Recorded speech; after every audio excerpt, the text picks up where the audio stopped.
do not meet a man but frowns. Our bloods no more obey the heavens than our courtiers still seem as does the king. But what's the matter? His daughter, in the heiress' kingdom, whom he purposed to his wife's sole son, a widow that late he married, hath referred herself unto a poor but worthy gentleman. She's wedded, her husband banished, she imprisoned. All is outward sorrow, though I think the king be touched at very heart. None but the king? He that hath lost her too. So is the queen that most desired the match. But not a courtier, although they wear their faces to the bent of the king's looks, have a heart that is not glad at the thing they scowl at. And why so? He that hath missed the princess is a thing too bad for bad report. And he that hath her, I mean that married her, a like good man and therefore banished, is a creature such as to seek through the regions of the earth for one his like, they would compare. I do not think so fair an outward, and such stuff within endows a man but he. You speak him far. I do extend him so within himself, crush him together rather than unfold his measure duly. What's his name and birth? I cannot delve him to the root. His father was called Sicillius, who did join his honour against the Romans with Cymbeline, but had his titles by Tenentius, whom he served with glory and admired success, so gained the third edition Leonatus, and had, beside this gentleman in question, 2 other sons, who in the wars of the time died with their swords in hand, for which their father, then old and fond of issue, took such sorrow that he quit being, and his gentle lady, big of this gentleman our theme, deceased as he was born. The king, he takes the babe to his protection, calls him Posthumous Leonatus, breeds him and makes him of his bedchamber, puts to him all the learnings that his time could make him the receiver of, which he took as we do air, fastest was ministered, and in spring became a harvest. Lived in court, which rare it is to do, most praised, most loved, a sample to the youngest, to the more mature a glass that feted them, and to the graver a child that guided dotards. To his mistress, from whom he now is banished, her own price proclaims how she esteemed him, and his virtue by her election may be truly read what kind of man he is. I honour him, even out of your report. But pray you tell me, is she sole child to the king? His only child. He had 2 sons. If this be worth your hearing, mark it. The eldest of them at 3 years old, in the swathing clothes the other, from their nursery was stolen. And to this hour, no guess in knowledge which way they went. How long is this ago? Some 20 years. That a king's children should be so conveyed, so slackly guarded, and the search so slow that could not trace them. Howsoever it is strange, or the negligence may well be laughed at, yet it is true, sir. I do well believe you. We must forbear. Here comes the gentleman, the queen and princess. No, be assured you shall not find me daughter after the slander of most stepmothers, evil-eyed unto you. You're my prisoner, but your jailer shall deliver you the keys that lock up your restraint. For you, Posthumous, so soon as I can win the offended king, I will be known your advocate. Marry, yet the fire of rage is in him, and for good you leaned unto his sentence, with what patience your wisdom may inform you. Please your highness, I will from hence today. You know the peril. I'll fetch a turn about the garden, pitying the pangs of barred affections, though the king hath charged you should not speak together. O dissembling courtesy, how fine this tyrant can tickle where she wounds. My dearest husband, I something fear my father's wrath, but nothing always reserved my holy duty what his rage can do on me. You must be gone, and I shall here abide the hourly shot of angry eyes. Not comforted to live, but that there is this jewel in the world that I may see again. My queen, my mistress. Oh, lady, weep no more, lest I give cause to be suspected of more tenderness than doth become a man. I will remain the loyalest husband that did her plight troth. My residence in Rome at one Philario, who to my father was a friend, to me known but by letter. Thither write, my queen, and with mine eyes I'll drink the words you send, though ink be made of gall. Be brief, I pray you. If the king come, I shall incur I know not how much of his displeasure. Yet I'll move him to walk this way. I never do him wrong, but he does buy my injuries to be friends. Pays dear for my offences. Should we be taking leave as long a term as yet we have to live, the loathness to depart would grow. Adieu. Nay, stay a little. Were you but riding forth to air yourself, such parting were too petty. Look here, love. This diamond was my mother's. Take it, heart, but keep it till you woo another wife when Imogen is dead. How another? You gentle gods, give me but this I have, and seal up my embracements from her next with bonds of death. Remain thou here, while sense can keep it on. And sweetest, fairest as I my poor self did exchange for you to your so infinite loss, so in our trifles I still win of you. For my sake, wear this. It is a manacle of love. I'll place it upon this fairest prisoner. Oh, the gods! When shall we see again? Like the king. Thou basest thing, avoid. Hence from my sight. If after this command thou froth the court with thy unworthiness, thou diest. Away, thou poison to my blood. The gods protect you, and bless the good remainders of the court. I am gone. There cannot be a pinch in death more sharp than this is. Oh, disloyal thing that shouldst repair my youth. Thou heapst a year's age on me. I beseech you, sir, harm not yourself with your vexation. I am senseless of your wrath. A touch more rare subdues all pangs, all fears. Past grace, obedience, Past hope and in despair, that way past grace. that mightst have had the sole son of my queen. Oh, blessed that I might not.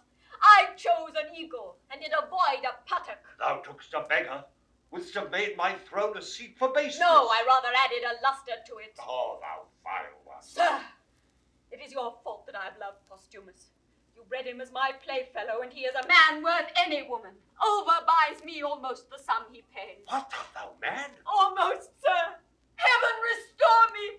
Would I were a neat hand's daughter, and my Leonatus our neighbour shepherd's son. Thou foolish thing. They were again together. You have done not after our command. Away with her, and pen her up. Beseech your patience. Peace, dear lady, daughter, peace. Sweet sovereign, leave us to ourselves, and make yourself some comfort out of your best advice. Nay, let her languish a drop of blood a day, and being aged, die of this folly. You must give way. Here is your servant. How now, sir, what news? My lord, your son, drew on my master. No harm, I trust, is done. Well, there might have been, but that my master rather played than fought, and had no help of anger. They were parted by gentlemen at hand. I'm very glad of it. Oh, your son's my father's friend. He takes his part to draw upon an exile. Oh, brave sir! I would they were in Afric both together, myself by with a needle, that I might prick the goer back. Why came you from your master? On his command. He would not suffer me to bring him to the haven. Left these notes of what commands I should be subject to, when pleased you to employ me. This hath been your faithful servant. I dare lay mine honour he will remain so. I humbly thank your highness. Pray walk a while. About some half hour hence, pray you speak with me. You shall at least go see my lord aboard. For this time leave me.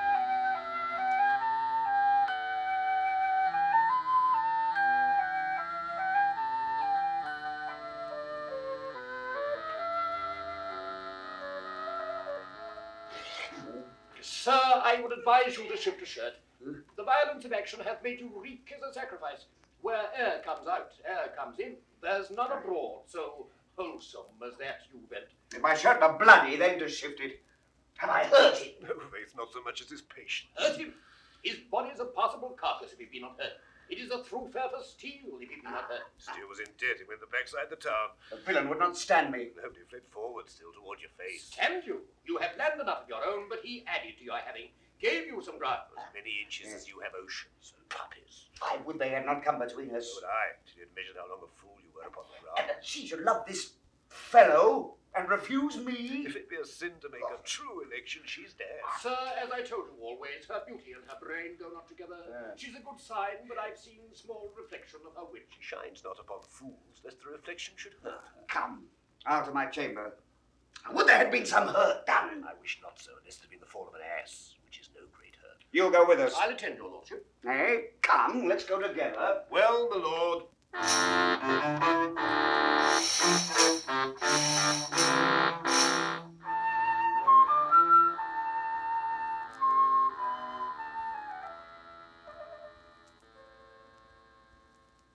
Would thou grewst unto the shores of the haven and questioned every sail. If he should write and I not have it, 'twere a paper lost as offered mercy is.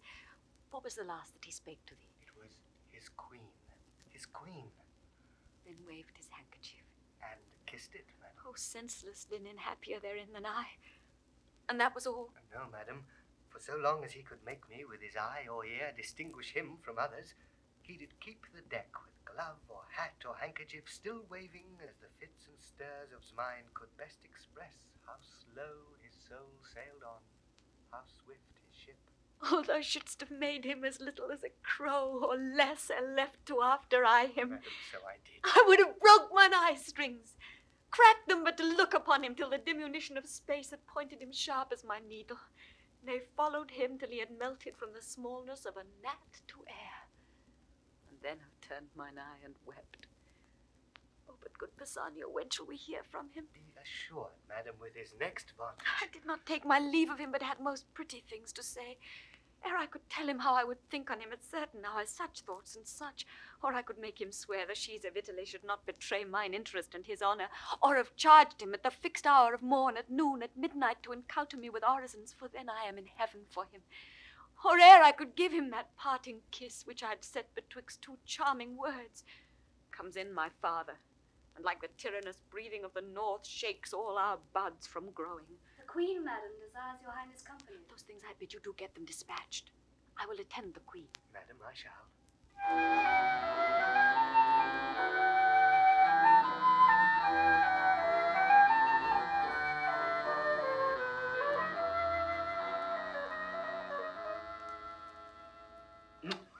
Believe it, sir, I've seen him in Britain.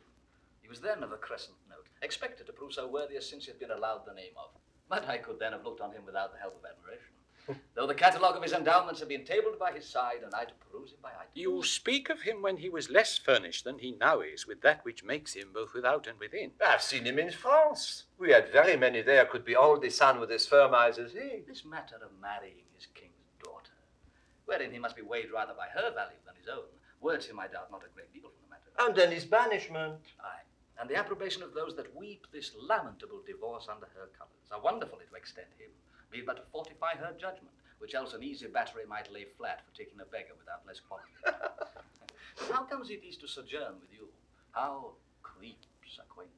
His father and I were soldiers together, to whom I have been often bound for no less than my life. Here comes the Briton. Let him be so entertained amongst you as suits with gentlemen of your knowing to a stranger of his quality. I beseech you all, be better known to this gentleman, whom I commend to you as a noble friend of mine. How worthy he is, I will leave to appear hereafter, rather than story him in his own hearing. Sir, we have known together in Orleans. Since when I have been debtor to you for courtesies, which I will be ever to pay, and yet pay still. Oh, sir, you all rate my poor kindness. I was glad I did atone my countrymen and you. It had been pity you should have been put together with so mortal a purpose as then each bore, upon importance of so slight and trivial a nature. By your pardon, sir. I was then a young traveller, rather shunned to go even with what I heard, than in my every action to be guided by others' experiences. But upon my mended judgment, if I offend not to say it is mended, my quarrel was not altogether slight. Faith, yes, to be put to the arbitrament of swords, and by such too, that would by all likelihood have confounded one the other, or have fallen both. Can we, with manners, ask what was the difference? Safely, I think. It was a contention in public, which may without contradiction suffer the report. It was much like an argument that fell out last night, where each of us fell in praise of our country's mistresses. This gentleman at that time vouching, and upon warrant of bloody affirmation, he is to be more fair, virtuous, wise, chaste, constant, qualified, and less attemptable than any the rarest of our ladies in France. And that lady is not now living, or this gentleman's opinion by this worn out. She holds her virtue still, and I my mind. You must not so far prefer her for ours of Italy. Being so far provoked as I was in France, I would abate her nothing. Though I profess myself her adorer, and not her friend. As fair and as good, a kind of hand-in-hand comparison had been something too fair and too good for any lady in Brittany. If she went before others I have seen, as that diamond of yours outlusters many I have beheld, I could not but believe she excelled many.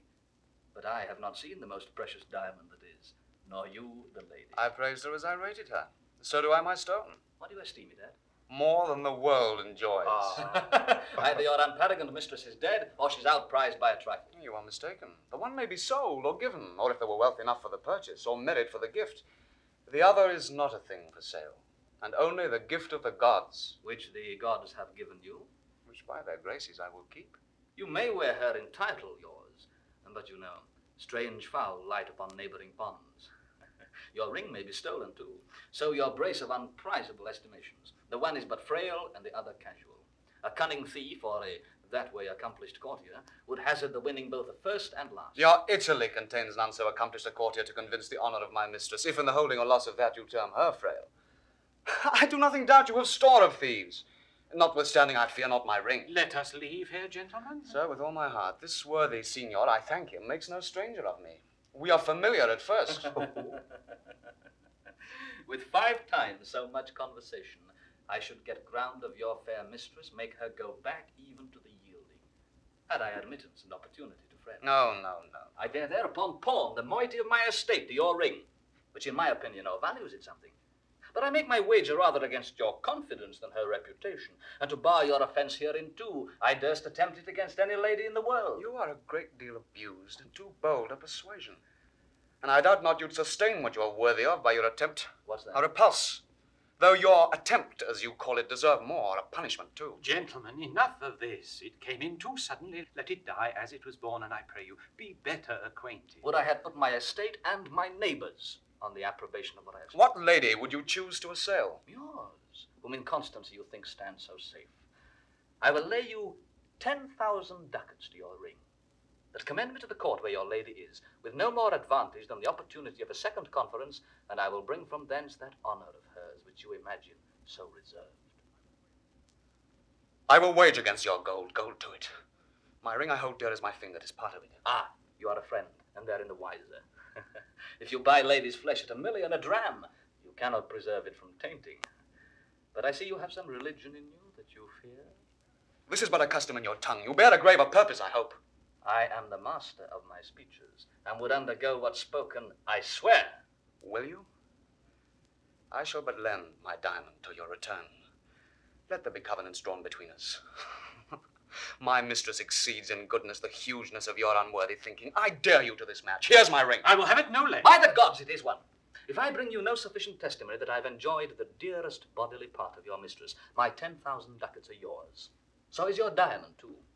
If I come off and leave her in such honor as you have trust in, she your jewel, this your jewel, and my gold are yours. Provided I have your commendation for my more free entertainment. I embrace these conditions.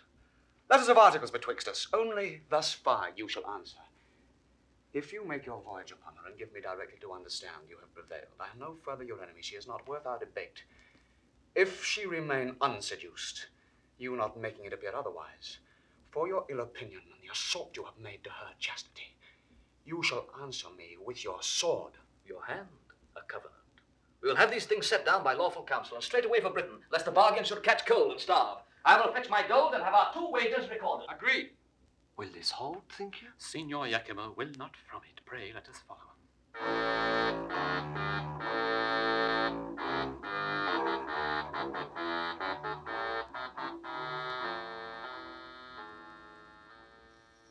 Whilst yet the dew's on ground, gather those flowers. Make haste. Who has the note of them? I, madam. Dispatch. Now, Master Doctor, have you brought those drugs? Pleaseth your highness, here they are, madam. But I beseech your grace, without offence, my conscience bids me ask, wherefore you have commanded of me these most poisonous compounds, which are the movers of a languishing death, but though slow, deadly. I wonder, Doctor, thou asked me such a question. Have I not been thy pupil long? Hast thou not learned me how to make perfumes, distill, preserve? Yea, so that our great king himself doth woo me oft for my confections. Having thus far proceeded, unless thou think'st me devilish, is't not meet that I did amplify my judgment in other conclusions?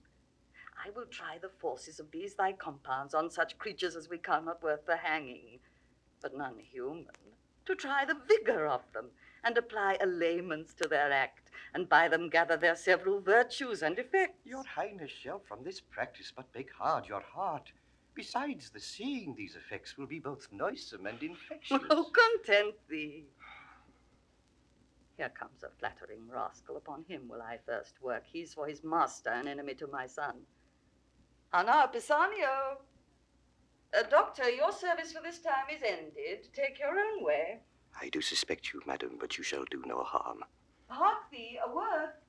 I do not like her. She doth think she has strange lingering poisons. I do know her spirit and will not trust one of her malice with a drug of such damned nature. Those she has will stupefy and dull the sense awhile, which first perchance she'll prove on cats and dogs, then afterward up higher. But there is no danger in what show of death it makes, more than the locking up the spirits at time to be more fresh, reviving. She is fooled with the most false effect, and I the truer, so to be false with her. No further service, doctor, until I send for thee. I humbly take my leave. Weep she still, sayest thou? Dost thou think in time she will not quench, and let instruction enter where folly now possesses? Do thou work. When thou shalt bring me word she loves my son, I'll tell thee on the instant thou art then as great as is thy master. Greater, for his fortunes all lie speechless, and his name is at last gasp. Return he cannot nor continue where he is. To shift his being is to exchange one misery with another, and every day that comes to decay a day's work in him. What shalt thou expect to be, depender on a thing that leans, who cannot be new built, nor has no friends, so much as but to prop him? Oh, thou takest up thou knowst not what. But take it for thy labour. It is a thing I made, which hath the king 5 times redeemed from death. I do not know what is more cordial. Nay, I prithee, take it. It is an earnest of a farther good that I mean to thee. Tell thy mistress how the case stands with her. Do it as from thyself. Think what a chance thou changest on. But think thou hast thy mistress still, to boot my son, who shall take notice of thee. I'll move the king to any shape of thy preferment, such as thou desire. And then myself, I chiefly, that set thee on to this desert, am bound to load thy merit richly. Call my women. Think on my words. Sly and constant knave, not to be shaked. The agent for his master, and the remembrancer of her to hold the handfast to her lord. I have given him that which if he take shall quite unpeople her of lieges for her suite, and which she after, except she bend her humour, shall be assured to taste of too. So, well done, well done. The violets, cowslips, and the primroses bear to my closet. Fare thee well, Pisanio. Think on my words. And shall do. But when to my good lord I prove untrue, I'll choke myself. There's all I'll do for you.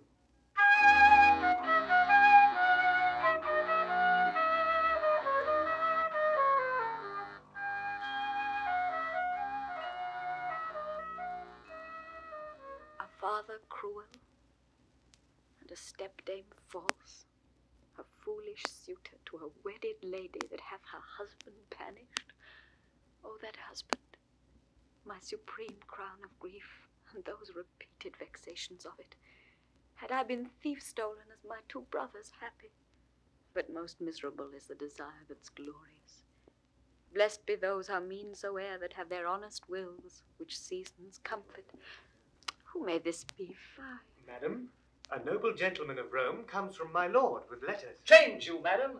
The worthy Leonatus is in safety and greets your highness dearly. Thanks, good sir. You're kindly welcome. All of her that is out of door most rich. If she be furnished with a mind so rare, she's alone the Arabian bird. And I have lost the wager. Boldness be my friend. Arm me audacity from head to foot. Or like the Parthian I shall flying fight, rather directly fly. He is one of the noblest note to whose kindnesses I am most infinitely tied. Reflect upon him accordingly as you value your trust, Leonatus. Oh, so far I read aloud. But even the very middle of my heart is warmed by the rest, and take it thankfully. You are as welcome, worthy sir, as I have words to bid you, and shall find it so in all that I can do. Thanks, fairest lady. Oh, my lord. What are men mad? Hath nature given them eyes to see this vaulted arch, and the rich crop of sea and land, which can distinguish twixt the fiery orbs above and the twin stones upon the numbered beach? And can we not partition make with spectacles so precious, twixt fair and foul? What makes your admiration? It cannot be the eye. For apes and monkeys twixt two such she's would chatter this way, and contemn with mows the other. Nor the judgment. For idiots in this case of favour would be wisely definite. Nor the appetite. Sluttery to such neat excellence opposed should make desire vomit emptiness, not so allured to feed. What is the matter, Trout? The cloyed will. That satiate yet unsatisfied desire. That tub, both filled and running. Ravening first the lamb, longs after for the garbage. What, dear sir, thus wraps you? Are you well? Oh, thanks, madam, well. Beseech you, sir, desire my man's abode where I did leave him. He's strange and peevish. I was going, sir, to give him welcome. Continues well, my lord. His health beseech you. Well, madam. Is he disposed to mirth? I hope he is. Exceeding pleasant. None a stranger there so merry and so gamesome. He's called the Briton Reveller. When he was here, he did incline to sadness, and oft times not knowing why. I never saw him sad. There is a Frenchman, his companion, one an eminent monsieur, that it seems much loves a gallant girl at home. He furnishes the thick sighs from him, while the jolly Briton, your lord I mean, laughs from free lungs, cries, "Ah! Can my sides hold to think that man who knows by history, report, or his own proof what woman is, yea, what she cannot choose but must be, will 3 hours languish for assured bondage?" Will my lord say so? Aye, madam, and with his eyes in flood with laughter. It is a recreation to be by and hear him mock the Frenchman. But heaven knows some men are much to blame. Not he, I hope. Oh, not he. But yet heaven's bounty towards him might be used more thankfully. In himself 'tis much, in you which I account his, beyond all talents. As I am bound to wonder, I am bound to pity too. What do you pity, sir? 2 creatures heartily. Am I one, sir? You look on me. What rat discern you in me deserves your pity? Lamentable. What to hide me from the radiant sun, and solace in the dungeon by a snuff? I pray you, sir, deliver with more openness your answers to my demands. Why do you pity me? That others do, I was about to say, enjoy your... But it is an office of the gods to venge it, not mine to speak on. You do seem to know something of me or what concerns me. Pray you, since doubting things go ill often hurts more than to be sure they do, for certainties either are past remedies, or timely knowing the remedy then born. Discover to me what both you spur and stop. Bathe my lips upon. This hand, whose every touch would force the feeler's soul to the oath of loyalty. This object, which takes prisoner the wild motion of mine eye, fixing it only here. Should I, damned then, slaver with lips as common as the stairs that mount the Capitol, join grips with hands made hard with hourly falsehood, falsehood as with labour, and then bow peeping in an eye, base and illustrious as the smoky light that's fed with stinking tallow, it were fit that all the plagues of hell should at one time encounter such revolt. My lord, I fear, has forgot Britain. And himself. Not I inclined to this intelligence pronounce the beggary of his chains, but 'tis your graces that from my mutest conscience to my tongue charms this report. Let me hear no more. Oh, dearest soul, your cause doth strike my heart with pity that it'll make me sick. A lady so fair and fastened to an emperor would make the greatest king double. To be partnered with tomboys, hired, with that self-exhibition which your own coffers yield, with diseased ventures that play with all infirmities for gold which rottenness can lend nature. Such boiled stuff as well might poison poison. Be revenged, or she that bore you was no queen, and you recoil from your great stock. Revenged? How should I be revenged? If this be true, as I have such a heart that both mine ears must not in haste abuse, if it be true, how should I be revenged? Should he make me live like Diana's priest betwixt cold sheets, while he is vaulting variable ramps in your despite upon your purse? Revenge it. I dedicate myself to your sweet pleasure, more noble than that renegade to your bed, and will continue fast to your affection, still close assure. What ho, Pisanio! Let me my service tender on your lips. Away! I shall condemn mine ears that have so long attended thee. If If thou wert honourable, thou wouldst have told this tale for virtue, not for such an end. Thou seek'st as base as strange. Thou wrong'st a gentleman who is as far from thy report as thou from honour, and solicits here a lady that disdains thee and the devil alike. What ho, Pisanio! The king my father shall be made acquainted of thy assault. If he shall think it fit a saucy stranger in his court to mart as in a Romish stew, and to expound his beastly mind to us, he hath a court he little cares for, and a daughter who he not respects at all. What ho, Pisanio! Oh, happy Leonatus, I may say.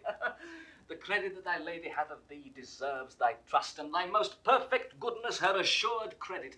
Blessed live you long. A lady to the worthiest sir that ever country called his, and you his mistress, only for the most worthiest fit. Give me your pardon. I have spoke this to know if your affiance were deeply rooted, and shall make your lord that which he is new o'er. And he is one the truest mannered, such a holy witch, that he enchants societies unto him. Half of men's hearts are his. You make amends. He sits mongst men like a descended god. The other kind of honour sets him off, more than a mortal seeming. Be not angry, most mighty princess, that I have adventured to try your taking of a false report, which hath honoured with confirmation your great judgment in the election of a sir so rare, which you know cannot err. The love I bear him made me to fan you thus, but the gods made you unlike all others, chaffless. Pray your pardon. All's well, sir. Take my power at the court for yours. My humble thanks. I had almost forgot to entreat your grace, but in a small request, and yet of moment too, for it concerns your lord, myself, and other noble friends and partners in the business. Pray, what is't? Some dozen Romans of us, and your lord, the best feather of our wing, have mingled sums to buy a present for the emperor, which I, the factor for the rest, have done in France. 'Tis plate of rare device and jewels of rich and exquisite form, their values great, and I am something curious, being strange, to have them in safe stowage. May it please you to take them in protection? Willingly, and pawn mine honour for their safety. Since my lord hath interest in them, I will keep them in my bedchamber. They are in a trunk attended by my men. I will make bold to send them to you. Only for this night I must abroad tomorrow. Oh, no. Yes, I beseech, or I shall short my word by lengthening my return. From Gallia I crossed the seas on purpose and on promise to see your grace. I thank you for your pains, but not away tomorrow. Oh, I must, madam. Therefore I shall beseech you, if you please to greet your lord with writing, do it tonight. I have outstood my time, which is material to the tender of our present. I will write. Send your trunk to me, it shall safe be kept and truly yielded you. You're very welcome.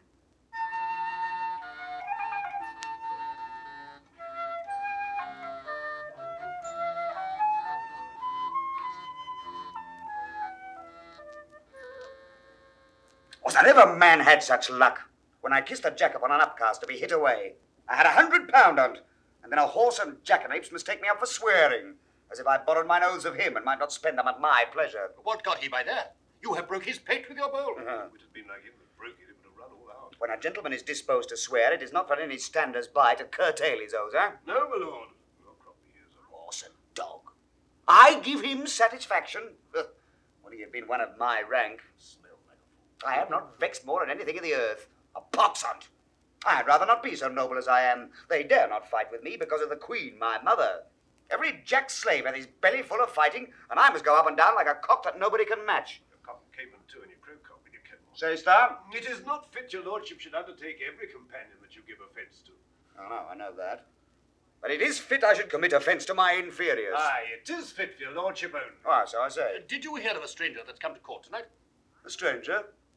And I not know on't? He's a strange fellow himself and knows it not. There's an Italian come, and 'tis thought one of Leonatus' friends. Leonatus, a banished rascal. And he's another, whatsoever he be. Who told you of this stranger? One of your lordship's pages. Is it fit I went to look upon him? Is there no derogation in't? You cannot derogate, my lord. Not easily, I think. You're a fool, granted, therefore your issues being foolish, do not derogate. Come, I'll go see this Italian. What I have lost today at bowls, I'll win tonight of him. Come, go. I'll attend your lordship. Such a crafty devil as his mother should yield the world this ass. A woman that bears all down with her brain, but this her son cannot take 2 from 20 for his heart and leave 18. Alas, poor princess, thou divine Imogen, what thou endurest, betwixt a father by thy stepdame governed, a mother hourly coining plots, a wooer more hateful than the foul expulsion is of thy dear husband, then that horrid act of the divorce he'd make. The heavens hold firm the walls of thy dear honour. Keep unshaked that temple, thy fair mind, that thou mayst stand to enjoy thy banished lord of this great land.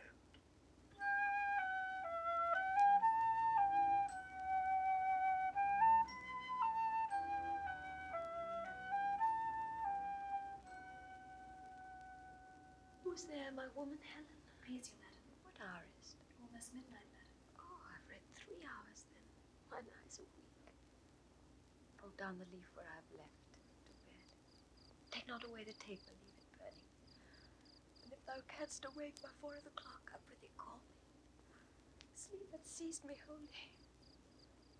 To your protection I commend me, gods, from fairies and the tempters of the night. God me beseech ye.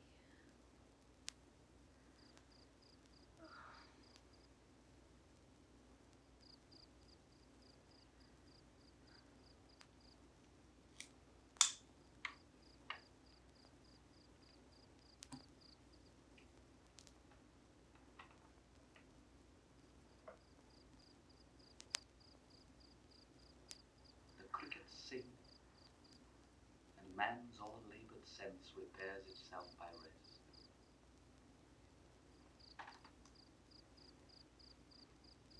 Our Tarquin thus did softly press the rushes, ere he wakened the chastity he wounded.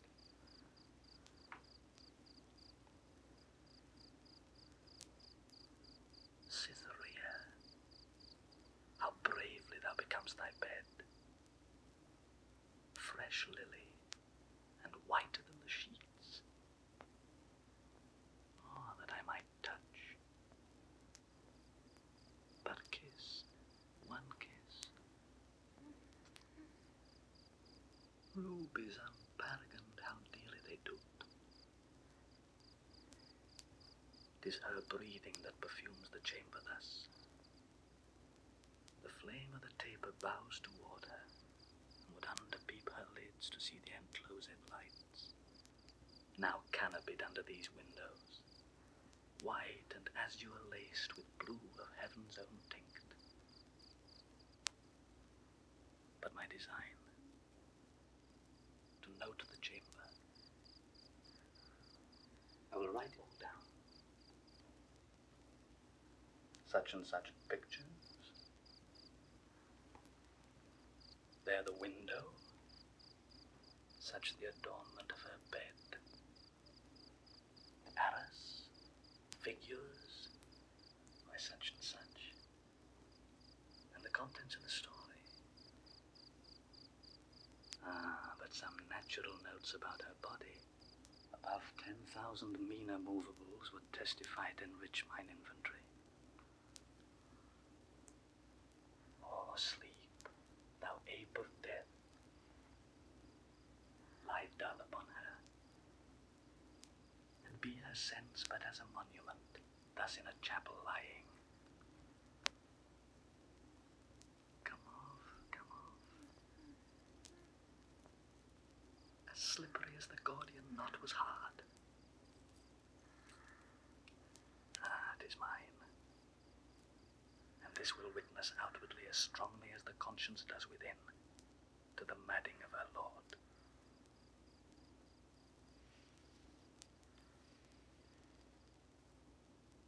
On her left breast, a mole sink-spotted, like the crimson drops at the bottom of a cowslip. Here's a voucher stronger than ever law could make. This secret will force him think I have picked the lock and tamed the treasure of her honor. No more. To what end? Why should I write this down? That's riveted, screwed to my memory. Oh, she had been reading late.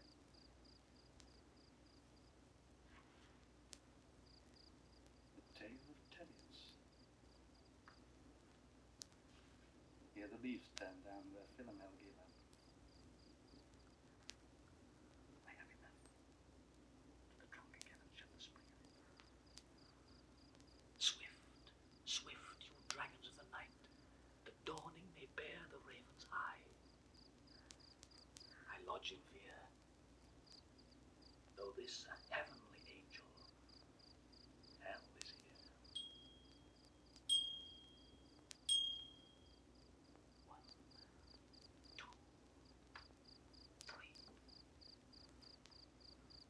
Time.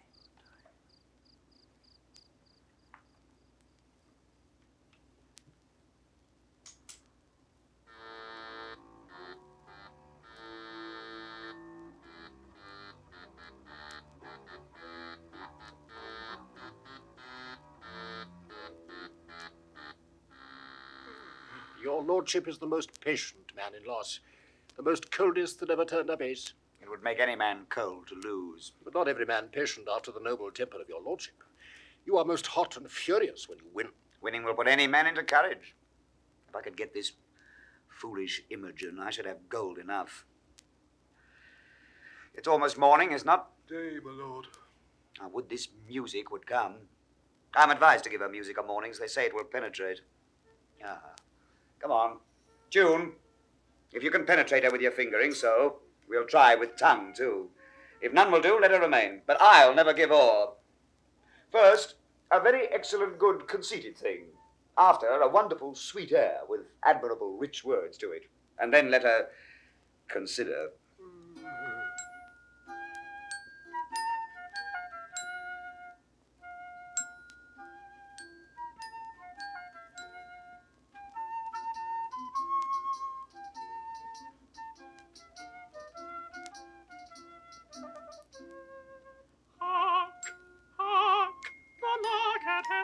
Sings, hark, hark, the lark at heaven's gate sings, and fever skins arise, his steeds to water at the springs on chaliced flowers that lies. And winking merry buds begin to ope their golden eyes, and winking merry buds begin to ope their golden eyes. With everything that pretties, my lady sweet arise, my lady sweet arise, my lady sweet arise. With everything that pretties, my lady sweet arise, arise, arise, my lady sweet arise. So, get you gone. If this penetrate, I will consider your music the better. If it do not, it is a vice in her ears, which horse hairs and calves' guts, nor the voice of an unpaved eunuch to boot, can never amend. Here comes the king. I'm glad I was up so late, but that's the reason I was up so early. He cannot choose but take the service I have done fatherly. Good morrow to your majesty, and to my gracious mother. Attend you here, the door of our stern daughter? Will she not forth? I have assailed her with musics, but she vouchsafes no notice. The exile of her minion is too new. She hath not yet forgot him. Some more time must wear the print of his remembrance out, and then she's yours. You are most bound to the king, who lets go by no vantages that may prefer you to his daughter. Frame yourself to orderly solicits, and befriend it with aptness of the season. Make denials increase your services. So seem as if you were inspired to do those duties which you tender to her, that you in all obey her, save when command to your dismission tends. And therein you are senseless. Senseless? Not so. So like you, sir, ambassadors from Rome. The one is Caius Lucius. A worthy fellow, albeit he comes on angry purpose now, but that's no fault of his. We must receive him according to the honor of his sender, and towards himself, his goodness forespent on us, we must extend our notice. Our dear son, when you have given good morning to your mistress, attend the queen and us. We shall have need to employ you towards this Roman. Come, our queen. If she be up, I'll speak with her. If not, let her lie still and dream. Iachimo! I know our women are about her. What if I do line one of their hands? 'Tis gold which buys admittance, oft it doth, yea, and makes Diana's rangers false themselves. yield up their deer to the stand of the stealer. And 'tis gold which makes the true man killed and saves the thief. Nay, sometimes hangs both thief and true man. What can it not do and undo? I will make one of her women lawyer to me, for I yet not understand the case myself. Fire! Who's there that knocks? A gentleman? No more? Yes, and a gentlewoman's son. But that's more than some whose tailors are as dear as yours can justly boast of. What's your lordship's pleasure? Your lady's person. She ready? I, to keep her chamber. There's gold for you. Sell me a good report. Ah, my good name? Or to report of you what I shall think is good? No. The princess. Good morrow, fairest sister. Your sweet hand. Good morrow, sir. You lay out too much pains for purchasing but trouble. The thanks I give is telling you that I am poor of thanks and scarce can spare them. Still I swear I love you. If you but said so, 'twere as deep with me. If you swear still, your recompense is still that I regard it not. This is no answer. But you shall not say I yield, being silent I would not speak. But pray you spare me. Faith, I shall unfold equal discourtesy to your best kindness. One of your great knowing should learn being taught forbearance. To leave you in your madness twere my sin. I will not. Fools are not mad folk. You call me fool? As I am mad, I do. If you'll be patient, I'll no more be mad. That cures us both. Well, I am much sorry, sir, you put me to forget a lady's manners by being so verbal. And learn now for all that I, which know my heart, do here pronounce by the very truth of it, I care not for you.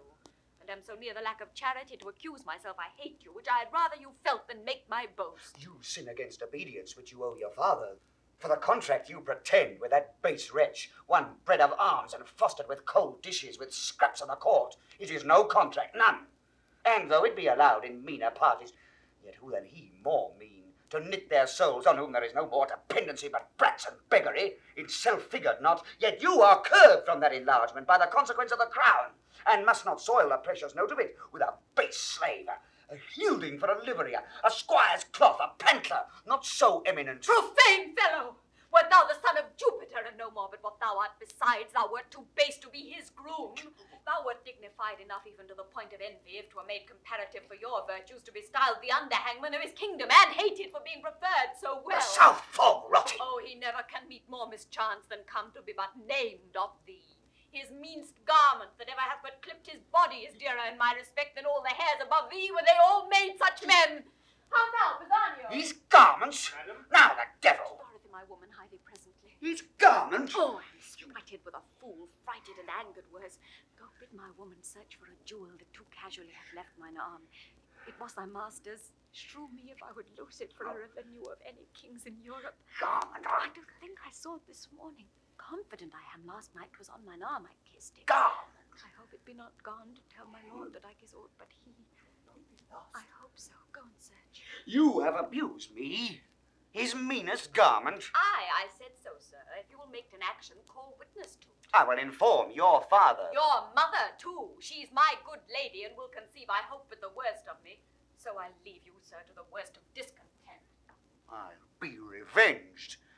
His meanest garment? Well...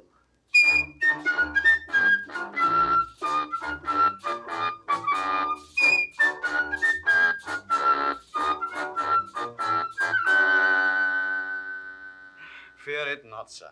I would I were so sure to win the king, as I am bold her honour will remain hers. What means do you make to him? Not any, but abide the change of time. Quake in the present winter state, and wish that warmer days would come.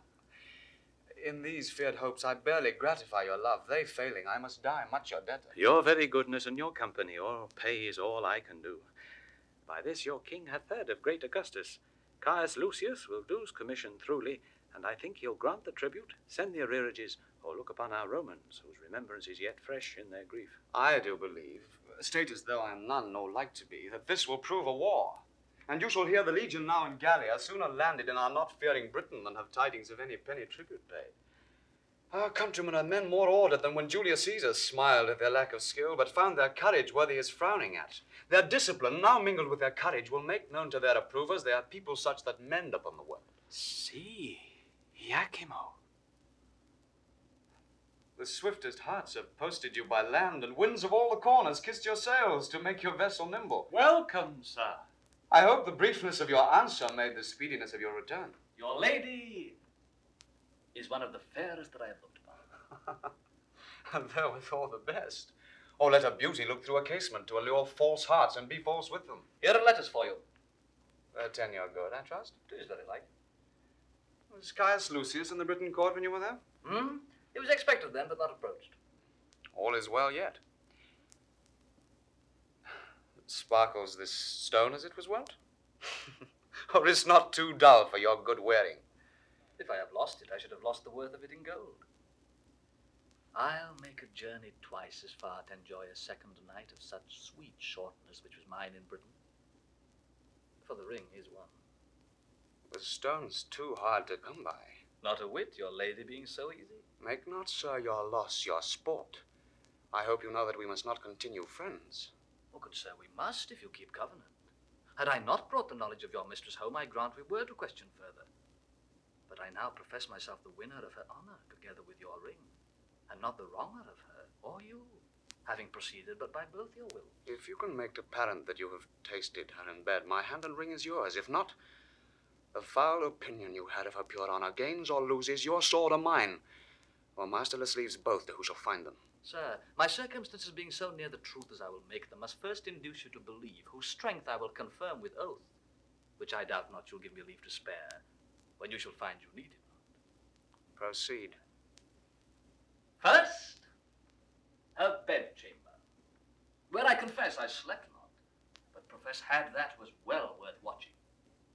It was hanged with tapestry of silk and silver. The story, proud Cleopatra when she met her Roman, and Cydnus swelled above the banks, or for the press of boats, or pride.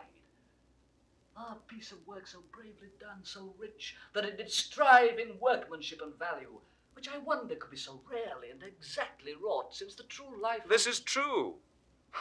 And this you might have heard of here, by me, or by some other. More particulars must justify my knowledge. So they must, or do your honor injury. The chimney is south the chamber, and the chimney piece chaste Dian bathing. Never saw I figures so likely to report themselves. The cutter was as another nature, dumb outwent her, motion and breath left out. This is a thing which you might from relation likewise read, being as it is much spoke of. The roof of the chamber with golden cherubins is fretted. Her andirons, I have forgot them, were two winking cupids of silver, each on 1 foot standing, nicely depending on their brands. This is her honor. Let it be granted you have seen all this, and praise be given to your remembrance. The description of what is in her chamber, nothing saves the wager you have laid. Then if you can be pale, I beg but leave to air this jewel. See. And now 'tis up again. It must be married to that your diamond. I'll keep them. Jove, once more, let me behold it. Is it that which I left with her? Sir, I thank her that she stripped it from her arm. I see her yet. Her pretty action did outsell her gift, and yet enriched it too. She gave it me, and said she prized it once. Maybe she plucked it off to send it me. She writes so to you, does she? Oh, no, it is true. Here, take this too. It is a basilisk unto mine eye. Kills me to look at. Let there be no honor where there is beauty, truth where semblance, love where there's another man. The vows of women of no more bondage be to where they are made than they are to their virtues, which is nothing above measure false. Have patience, sir, and take your ring again. 'Tis not yet won. It may be probable she lost it, or who knows if one her women, being corrupted, hath stolen it. Very true, and so I hope he came by it. Back my ring!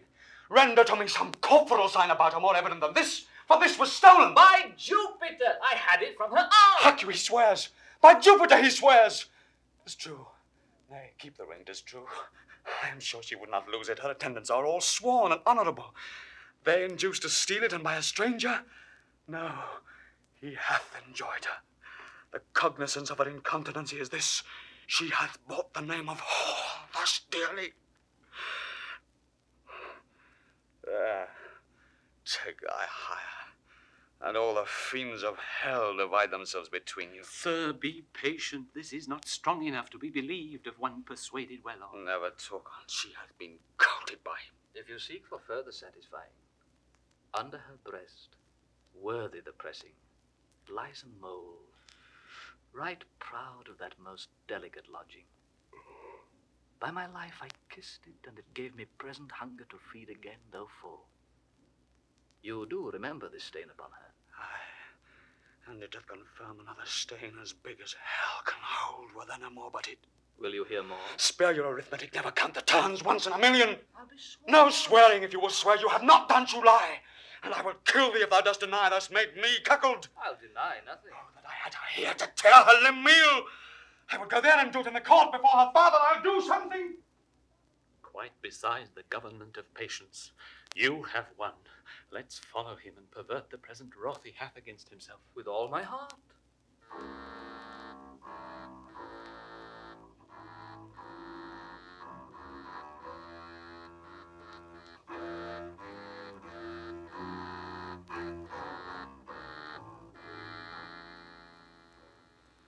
Is there no way for men to be, but women must be half-workers? We are all bastards. And that most venerable man which I did call my father was I know not where when I was stamped. Some coiner with his tools made me a counterfeit. Yet my mother seemed the dying of that time. So doth my wife, the nonpareil of this. Oh, vengeance, vengeance. Me of my lawful pleasure she restrained and prayed me off forbearance. Did it with a pudence so rosy the sweet view on't might well have warmed old Saturn, that I thought her as chaste as unsunned snow. Oh, all the devils! This yellow Iachimo in an hour was not, or less at first. Perchance he spoke not, but like a full-laid cornet boar, a German one cried, oh, and mounted. Found no opposition but what he looked for should oppose, and she should from encounter guard. Could I find out the woman's part in me, for there's no motion that tends to vice in man, but I affirm it is the woman's part. Be it lying, note it, the woman's, flattering hers, deceiving hers, lust and rank thoughts hers, revenge is hers, ambitions, covetings, change of prides, disdain, nice longing, slanders, mutability, all faults that man may name, nay, that hell knows why hers in part are all, but rather all. For even to vice they are not constant, but are changing still, one vice but of a minute old, for one not half so old as that. I write against them, detest them, curse them.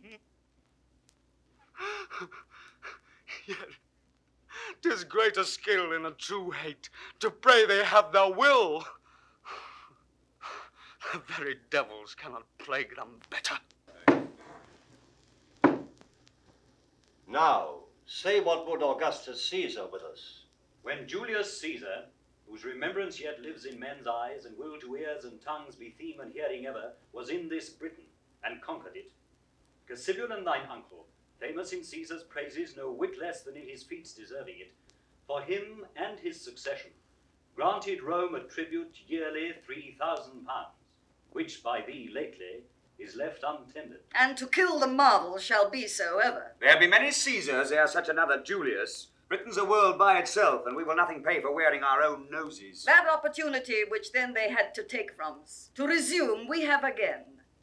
Remember, sir, my liege, the kings your ancestors, together with the natural bravery of your isle, which stands as Neptune's park, ribbed and paled in with oaks unscalable and roaring waters, with sands that will not bear your enemies' boats, but suck them up to the topmast. A kind of conquest Caesar made here, but made not here his brag of came and saw and overcame.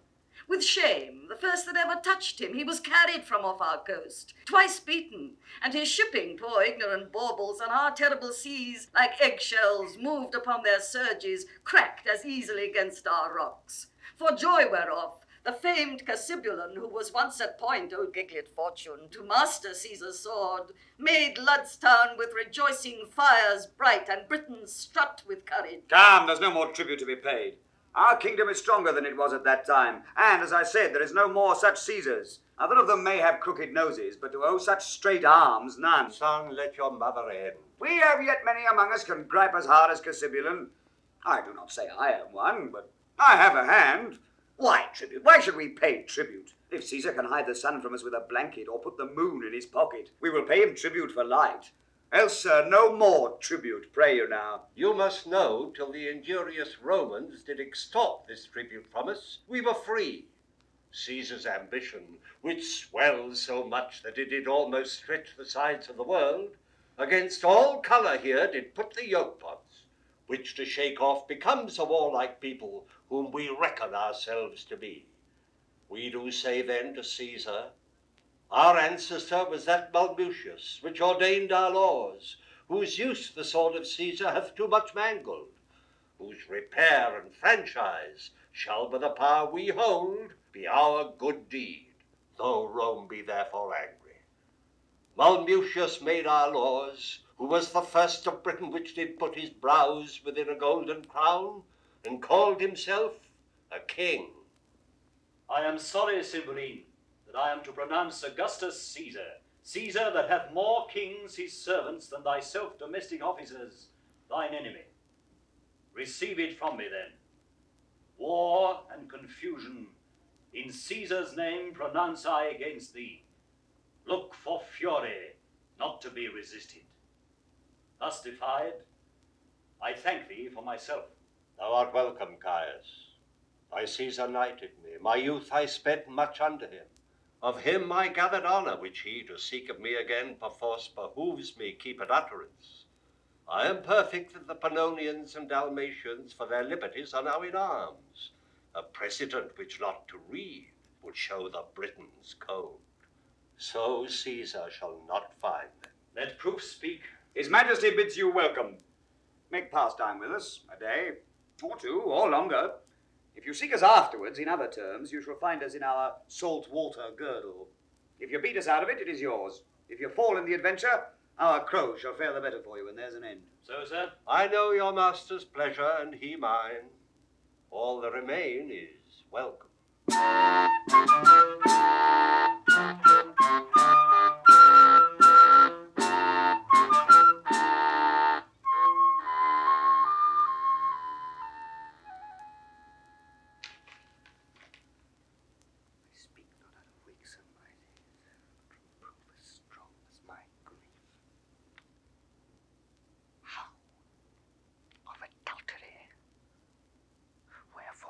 You not what monsters her accuse. Oh, Leonatus, oh master, what a strange infection is fallen into thy ear. What false Italian as poisonous tongued as handed hath prevailed on thy too ready hearing? Disloyal. No, she's punished for her truth and undergoes more goddess-like than wife-like such assaults as would take in some virtue. Oh, my master, thy mind to her is now as low as were thy fortunes. How? That I should murder her upon the love and truth and vows which I have made to thy command? I, her blood. If it be so, to do good service, never let me be counted serviceable. How look I that I should seem to lack humanity? So much as this fact comes to. Do it. The letter that I have sent her, by her own command, shall give thee opportunity. Oh, yeah, paper black as the ink that's on thee. Senseless bauble, art thou a federe for this act, and looked so virgin-like without? Lo, here she comes. I am ignorant in what I am commanded. And now, Pisanio. Madam, here is a letter from my lord. Who, thy lord? That is my lord Leonatus. Who learned indeed with that astronomer that knew the stars as are his characters, he'd lay the future open. You good gods, let what is here contained relish of love, of my lord's health, of his content. Yet not that we two are asunder, let that grieve him. Some griefs are medicinable, that is one of them, for it doth physic love. Of his content all but in that. Good wax thy leave. Blessed be you bees that made these locks of counsel. Lovers and men in dangerous bonds pray not alike. Though forfeiters you cast in prison, yet you clasp young Cupid's tables. Good news, gods. Justice and your father's wrath, should he take me in his dominion, could not be so cruel to me as you, O the dearest of creatures, would even renew me with your eyes. Take notice that I am in Cambria at Milford Haven. What your own love will out of this advise you follow. So he wishes you all happiness that remains loyal to his vow, and you're increasing in love, Leonatus Posthumous. Oh, for a horse with wings! Yes, thou, Pisanio. Yes, at Milford Haven. Read, and tell me how far 'tis thither. If one of mean affairs may plot it in a week, why may not I glide thither in a day?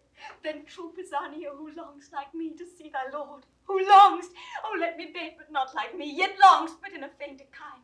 Oh, not like me, for mine's beyond, beyond. Say, and speak thick, love's counsellor should fill the bores of hearing to the smothering of the sense, how far it is to the same blessed Milford. And by the way, tell me how Wales was made so happy as I to inherit such a haven. But first of all, how may we steal from hence, and for the gap that we shall make in time from our hence going and our return to excuse, but first how get hence? Ah, why should excuse be born, or ever God will talk of that hereafter? Prithee speak, how many score of miles may we well ride twixt hour and hour? 1 score twixt sun and sun, madam, is enough for you, and too much too. Why, one that rode to his execution, man, could never go so slow. I've heard of riding wages where horses have been nimbler than the sands that run at a clock's behalf.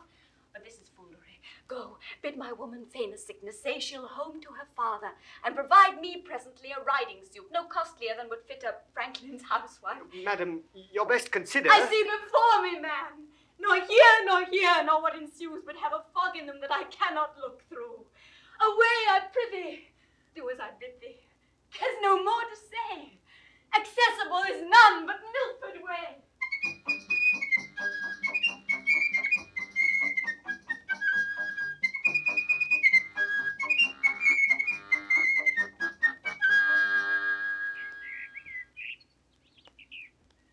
A goodly day, not to keep house with such whose roofs as low as ours.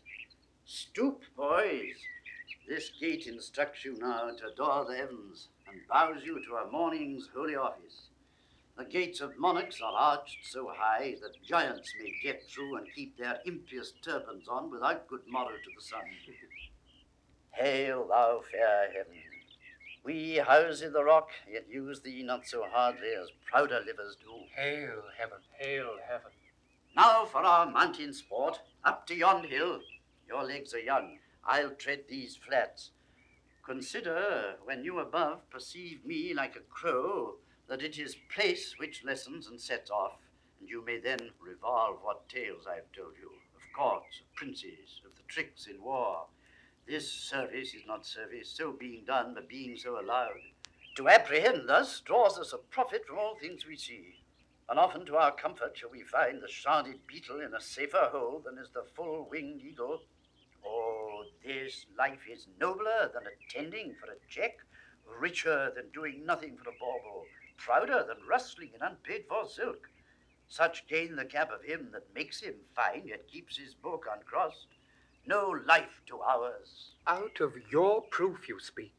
We, poor unfledged, have never winged from view of the nest, nor know not what heirs from home.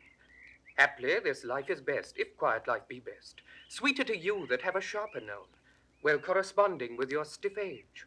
But unto us it is a cell of ignorance, travelling, a bed, a prison, or a debtor that not dares to stride a limit. What should we speak of when we are old as you? When we shall hear the rain and wind beat dark December, how in this our pinching cave shall we discourse the freezing hours away? We have seen nothing. We are beastly, subtle as the fox for prey, like warlike as the wolf for what we eat. Our valour is to chase what flies, our cage we make a choir, as doth the prisoned bird, and sing our bondage freely. How you speak!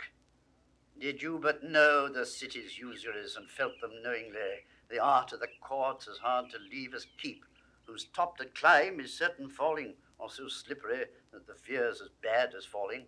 The toil of the war, a pain that only seems to seek out danger in the name of fame and honour, which dies in the search, and hath as oft as slanderous epitaph as record of fair act. Nay, many times doth ill deserve by doing well. What's worse, must curtsy at the censure. Oh, boys, this story the world may read in me.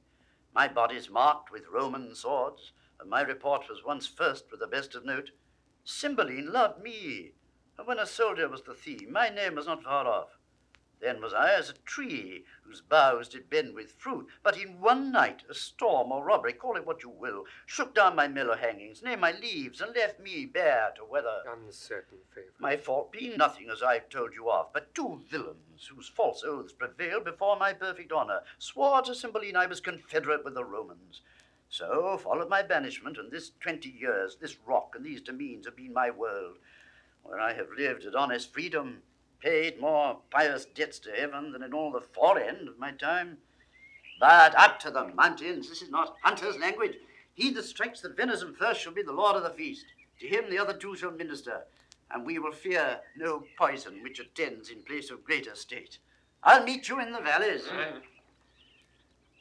How hard it is to hide the sparks of nature. These boys know little they are sons to the king, nor Cymbeline dreams that they are alive.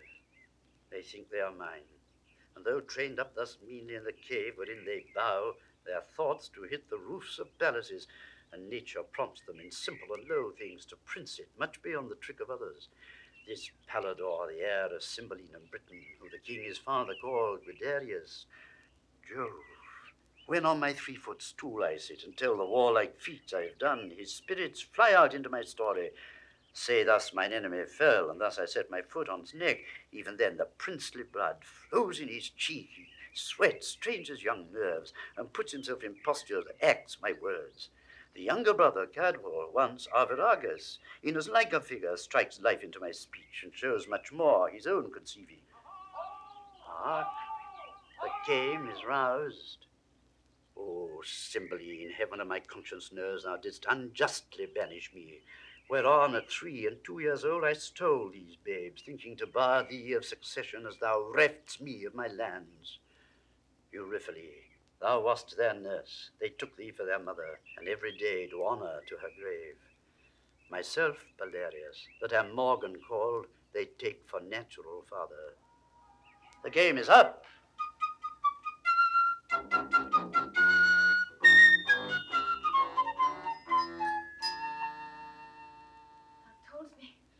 Came from horse, the place was near at hand. Near long my mother so to see me first as I have now. Pisanio, man, where is Posthumous? What is in thy mind that makes thee stare thus? Wherefore breaks that sigh from the inward of thee? Oh, one that painted thus would be interpreted a thing perplexed beyond self-explication. Put thyself into a behaviour of less fear, ere wildness vanquish my state of senses. What's the matter? Tenderest thou that paper to me with a look untender? It be some unused smile too before. If winter lay thou needst but keep that countenance still. My husband's hand? That drug damned Italy hath outcrafted him, and he's at some hard point. Speak, man! Thy tongue may take off some extremity which to read would even be mortal to me. Please you read, and you shall find me, wretched man, a thing the most disdained of fortune. Thy mistress Pisanio hath this trumpet in my bed. The testimonies whereof lie bleeding in me. I speak not out of weak surmises, but from proof, as strong as my grief and as certain as I expect my revenge. That part thou, Pisanio, must act for me. If thy faith be not tainted with a breach of hers, let thine own hands take away her life. I shall give thee opportunity at Milford Haven. She hath my letter for the purpose. Where, if thou fear to strike, and to make me certain it is done, I want to pander to her dishonour and iniquity, disloyal. What shall I need to draw my sword? The paper hath cut her throat already.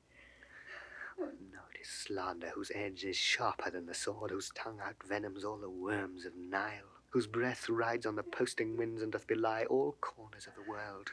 Kings, queens, and states, maids, matrons, nay, the secrets of the grave, this viperous slander enters.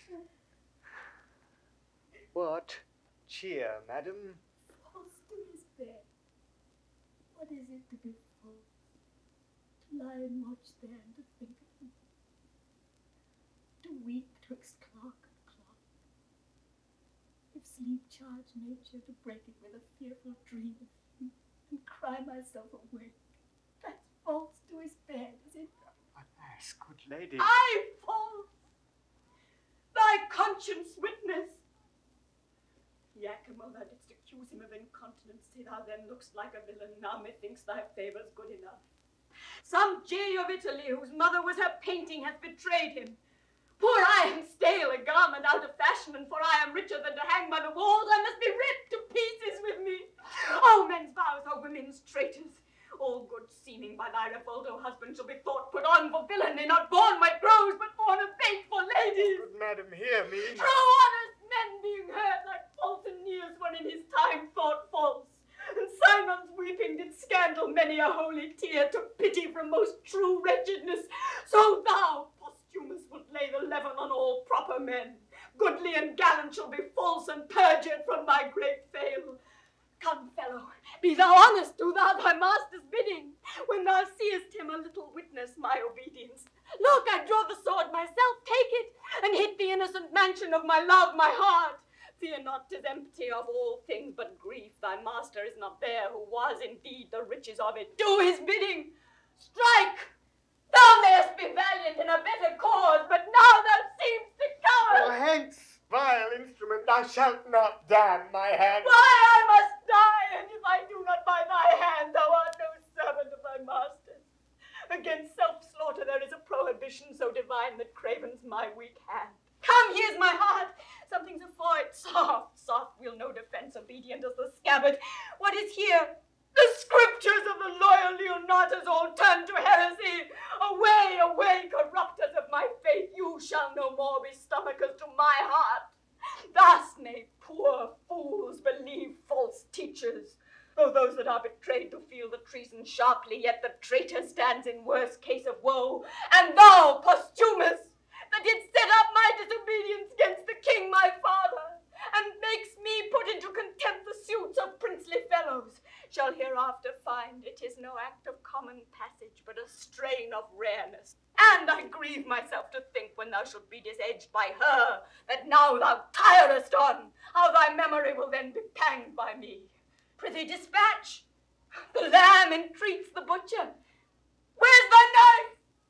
Thou art too slow to do thy master's bidding when I desire it too. Oh, gracious lady, since I received command to do this business, I have not slept one wink. Do to bed then. I'll wake my eyeballs first. Wherefore then didst undertake it?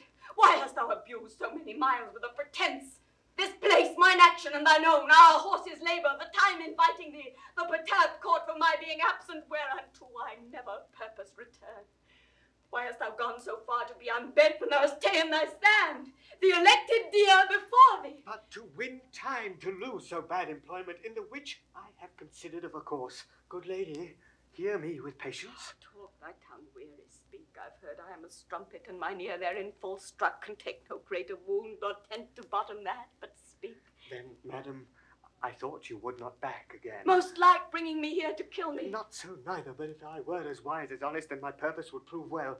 It cannot be but that my master is abused. Some villain, aye, and singular in his art, hath done you both this cursed injury. Some Roman courtesan. No, on my life. I'll give but notice you are dead, and send him some bloody sign of it, for 'tis commanded I should do so. You shall be missed at court, and that will well confirm it. My good fellow, what shall I do the while? Where bide I live?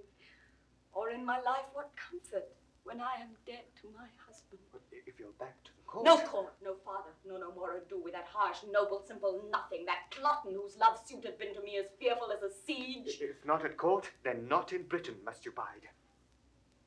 Where then? Hath Britain all the sun that shines, day, night? Are they not but in Britain? In the world's volume how Britain seems as of it, but not in a great pool, a swan's nest. Prithee think there's livers out of Britain. I am most glad you think of other place. The ambassador Lucius, the Roman, comes to Milford Haven tomorrow. Now, if you could wear a mind dark as your fortune is, and but disguise that which to appear itself must not yet be, but by self-danger, you should tread a course pretty and full of view, yea, happily near the residence of Posthumous, or so nigh at least, though his actions were not visible, yet report should render him hourly to your ear, as truly as he moves. For such means, though peril to my modesty, not death, and I would adventure. Well, then here's the point. You must forget to be a woman. Change command into obedience. Fear and niceness, the handmaids of all women, or more truly woman its pretty self, into a waggish carriage. Ready in jibes, quick-answered, saucy, and as querulous as the weasel. Nay, you must forget that rarest treasure of your cheek, exposing it. But oh, the harder heart, alack no remedy to the greedy touch of common kissing Titan. And forget your laboursome and dainty trims wherein you made great Juno angry. Nay, be brief. I see into thy end, and am almost a man already. Fair first, make yourself but like one. Forethinking this, I have already fit. 'Tis in my cloak bag, doublet, hat, hose, all that answer to them. Would you in their serving, and with what imitation you can borrow from youth of such a season, for noble Lucius present yourself, desire his service, tell him wherein you're happy, which will make him know if that his head have ear in music. Doubtless with joy he will embrace you, for he's honourable, and doubling that, most holy. Your means abroad, you have me rich, and I will never fail beginning nor supplement. Thou art all the comfort the gods will diet me with. Prithee away. There's more to be considered, but we'll leave in all that good time will give us. This attempt I am soldier to, and will abide it with a prince's courage. Away, I prithee. Well, madam, we must take a short farewell, lest being missed I be suspected of your carriage from the court. Oh, my noble mistress, here is a box I had it from the queen. What's in't is precious. If you're sick at sea or stomach qualmed at land, a dram of this will drive away distemper. To some shade and fit you to your manhood. May the gods direct you to the best. Amen. I thank thee.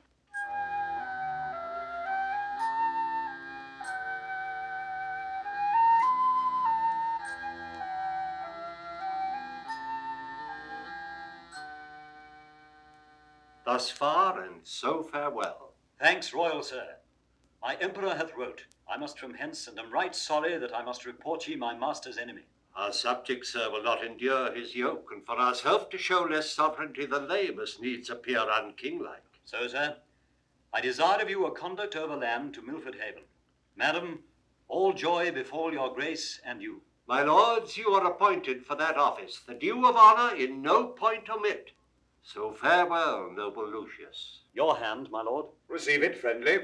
But from this time forth, I wear it as your enemy. Sir, the event is yet to name the winner. Fare you well. Leave not the worthy Lucius, good my lords, till he have crossed the Severn.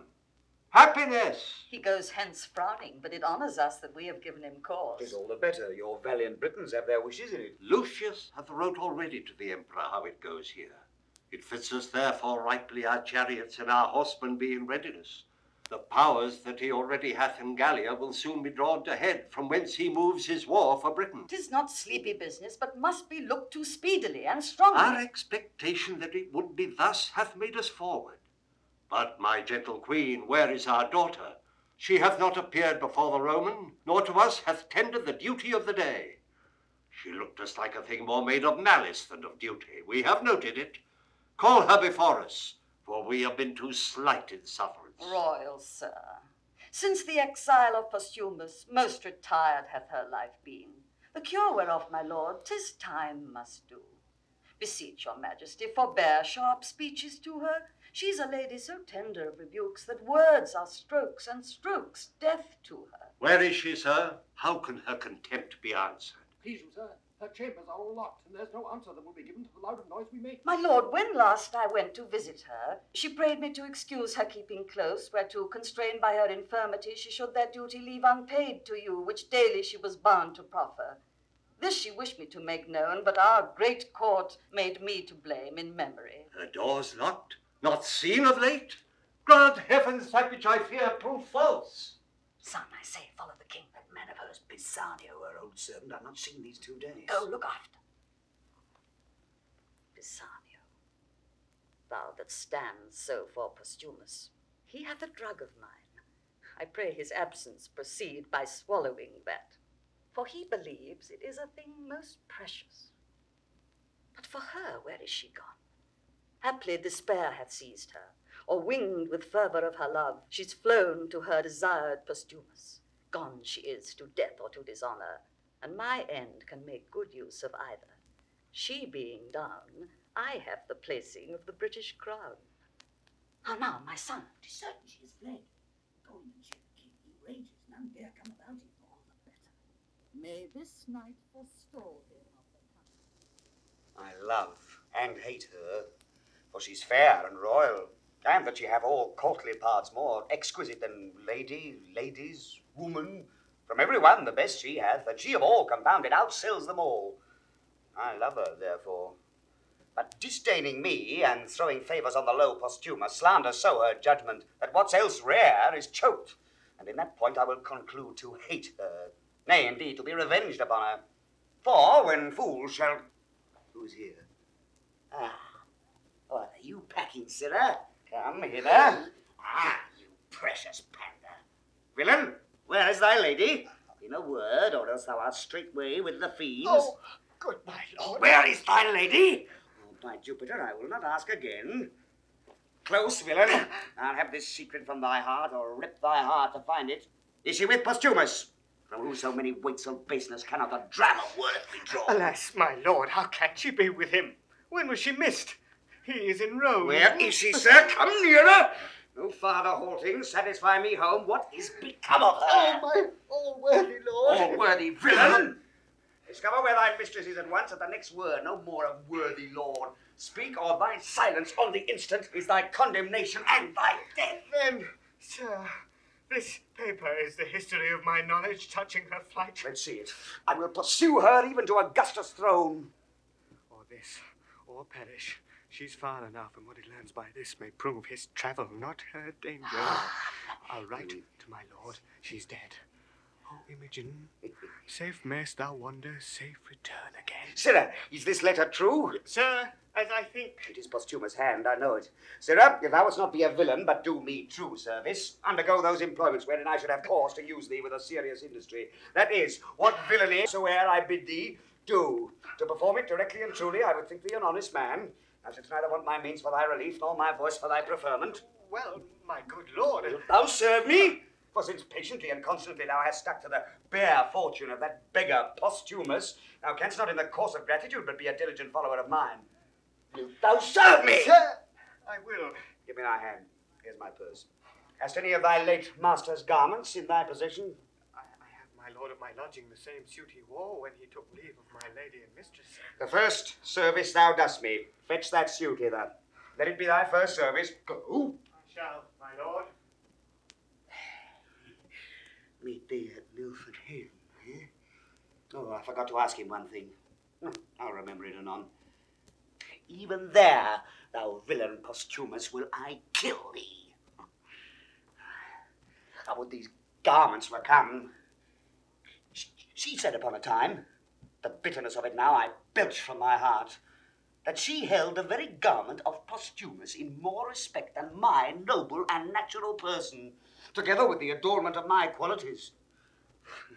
With that suit upon my back will I ravish her. First kill him, and in her eyes, there shall she see my valour, which will then be a torment to her contempt. He on the ground, my speech of insultment ended on his dead body, and when my lust hath dined, which, as I say to vex her, I will execute in the clothes that she so praised, to the court I'll knock her back, foot her home again. She hath despised me rejoicingly, and I'll be merry in my revenge. Ah, be those the garments? Aye, my noble lord. How long is since she went to Milford Haven? She can scarce be there yet. Bring this apparel to my chamber. That is the second thing that I have commanded thee. The third is that thou wilt be a voluntary mute to my design. Be but duteous, and true preferment shall tender itself to thee. My revenge is now at Milford. Would I had wings to follow it. Come, and be true. Thou bidst me to my loss. But true to thee were to prove false, which I will never be to him that is most true. To Milford go, and find not her whom thou pursuest. Flow you heavenly blessings on her. This fool's speed be crossed with slowness. Labour be his meed. I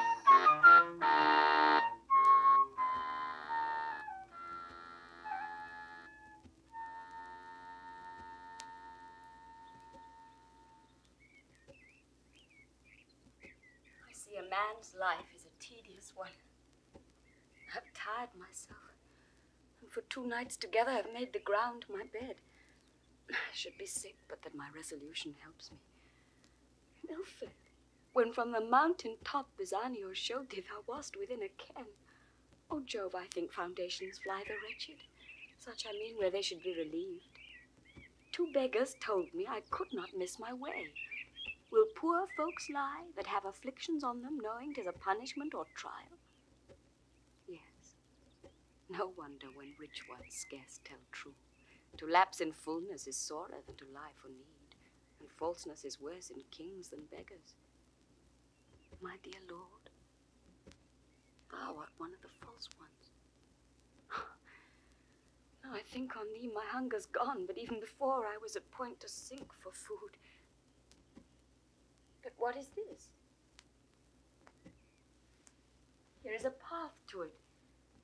'Tis some savage hold. I were best not call. I dare not call. Yet famine, ere clean it o'erthrow, nature makes it valiant. Plenty and peace breed cowards. Hardness ever of hardiness is mother. Ho! Who's here? If anything that's civil, speak. If savage, take or lend. Ho! No answer. Then I'll enter.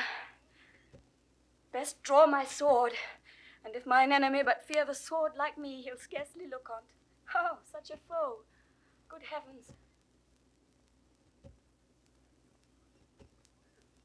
You, Polydor, have proved best woodman and our master of the feast. Cadwell and I will play the cook and servant. 'Tis our match.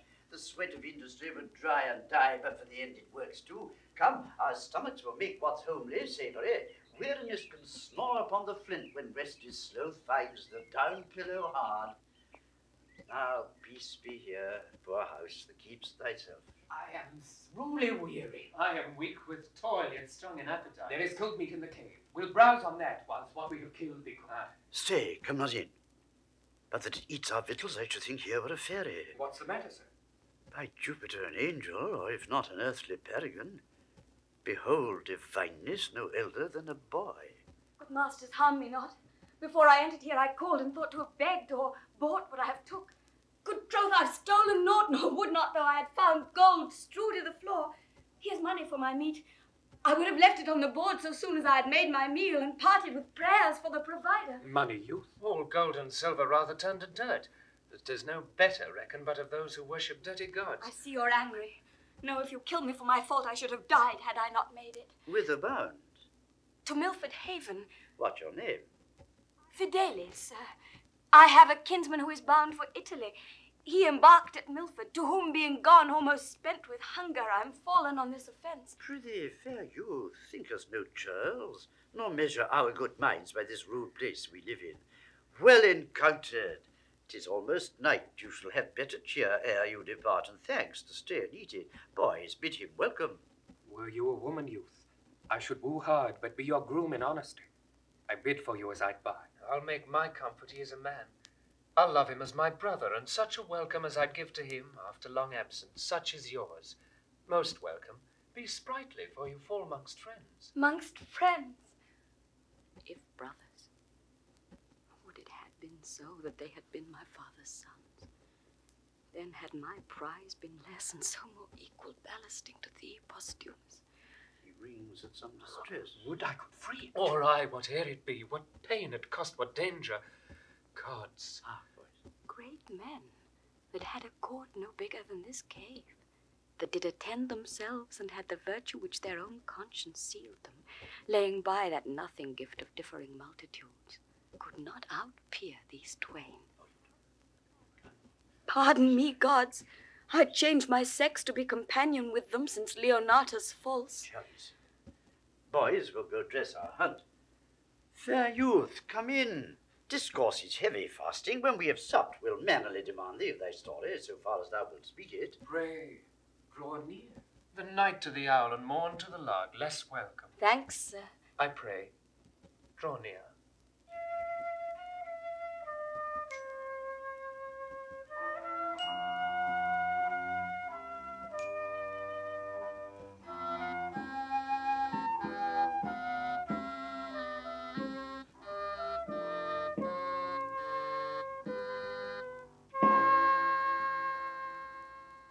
This is the terror of the Emperor's writ, that since the common men are now in action against the Pannonians and Dalmatians, and that the legions now in Gaul are full weak to undertake our wars against the fallen-off Britons, that we do incite the gentry to this business.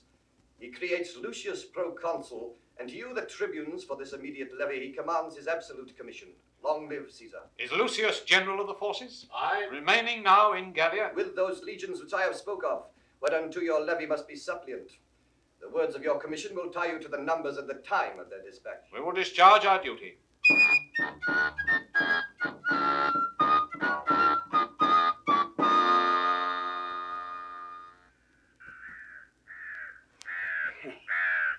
I am near to the place where they should meet, if Pisanio have mapped it truly.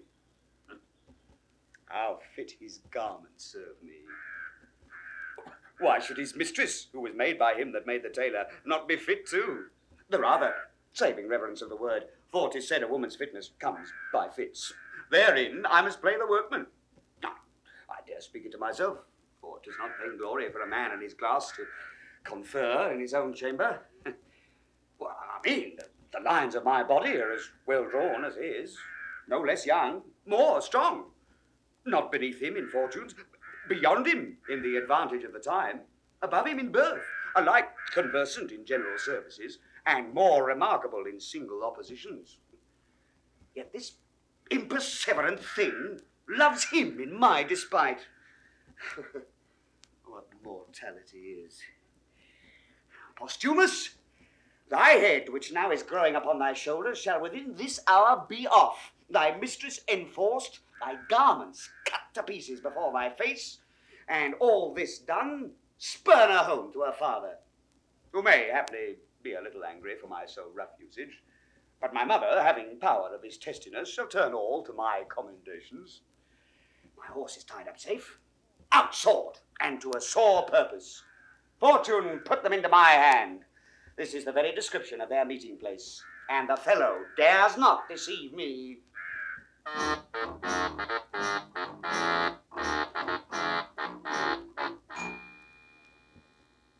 You are not well. Remain here in the cave. We'll come to you after hunting. Brother, stay here. Are we not brothers? So man and man should be, but clay and clay differs in dignity, whose dust is both alike. Oh, I'm very sick. Go you to hunting. I'll abide with you. So sick I am not, yet I am not well. But not so citizen of wanton as to seem to die ere sick. So please you leave me. Stick to your journal course. The breach of custom is breach of all. I am ill, but your being by me cannot amend me. Society is no comfort to one not sociable. I am not very sick, since I can reason of it. Pray you trust me here. I'll rob none but myself, and let me die stealing so poorly. I love thee. I have spoken. How much the quantity, the weight as much as I do love my father. What? How? If it be sin to say so, sir, I yoke me and my good brother's fault. I know not why I love this youth, and I have heard you say love's reasons without reason. The beer, adore, and to demand who shall die, I'd say my father, not this youth. Oh, noble strength, no worthiness of nature, breed of greatness. Cowards, father cowards, and base things, sire base. Nature hath meal and bran, contempt and race. I am not their father, yet who this should be, doth the miracle itself loved before him. 'Tis the ninth hour of the morn. Brother, farewell. I wish ye sport. You health. So please you, sir.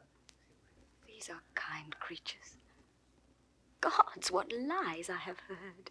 Our courtiers say all savage, but at court. Experience, O thou disprovest, report. The imperious seas breed monsters. For the dish, pour tributary rivers as sweet fish. Oh, I am sick still, heart sick. Pisanio, I'll now taste of thy drug. I could not stir him. He said he was gentle but unfortunate, dishonestly afflicted but yet honest. Thus did he answer me, yet said hereafter I might know more. To the field, to the field. We'll leave you for this time. Go in and rest. We'll not be long away. Pray, be not sick, for you must be our husband. Well or ill, I am bound to you. And shalt be ever. This youth, however distressed, appears he'th had good ancestors. How angel-like he sing, but his neat cookery. He cut our roots and characters and sauced our broths as Juno had been sick, and he her diet. Nobly he yokes us smiling with a sigh, as if the sigh was that it was for not being such a smile. the smile mocking the sigh that it would fly from so divine a temple to commix with winds that sailors rail at. I do note that grief and patience, rooted in him both, mingle their spurs together. Grow patience, and let the stinking elder grief untwine his perishing root with the increasing vine. It is great morning. Come away. Who's there? I cannot find those renegades. That villain hath mocked me. I am faint. Those renegades? Means he not us? I partly know him. 'Tis Cloten, the son of the queen. I fear some ambush. I saw him these many years, never noticed he. We are held as outlaws. Yes, he is but one. You and my brother search what companies are near. Pray your way. Let me alone with him. Solved. What are you that fly me thus? Some villain mountaineers? I've heard of such. What slave art thou? A thing more slavish did I ne'er than answering a slave without a knock. Thou art a robber, a lawbreaker, a villain. Yield thee, thief. To who? To thee? What art thou? Have not I an arm as big as thine, a heart as big? Thy words, I grant, are bigger, for I wear not my dagger in my mouth. Say what thou art. Why should I yield to thee? Thou villain base, knowest me not by my clothes? No, nor thy tailor, rascal, who is thy grandfather. He made those clothes, which, as it seems, make thee. Thou precious varlet! My tailor made them not? Hence, then, and thank the man that gave them thee. Thou art some fool. I am loath to beat thee. Thou injurious thief, hear but my name, and tremble. What's thy name? Cloten, thou villain. Cloten, thou double villain, be thy name. I cannot tremble at it. Were it toad or adder, spider, 'twould move me sooner. To thy further fear, nay, to thy mere confusion, thou shalt know I am son to the queen. I am sorry for it, not seeming so worthy as thy birth. Art not afeard? Those that I reverence, those I fear, the wise. At fools I laugh, not fear them. Die the death! When I have slain thee with my proper hand, I'll follow those that even now fled hence, and on the gates of Lud's town set your heads. Yield, rustic mountaineer! No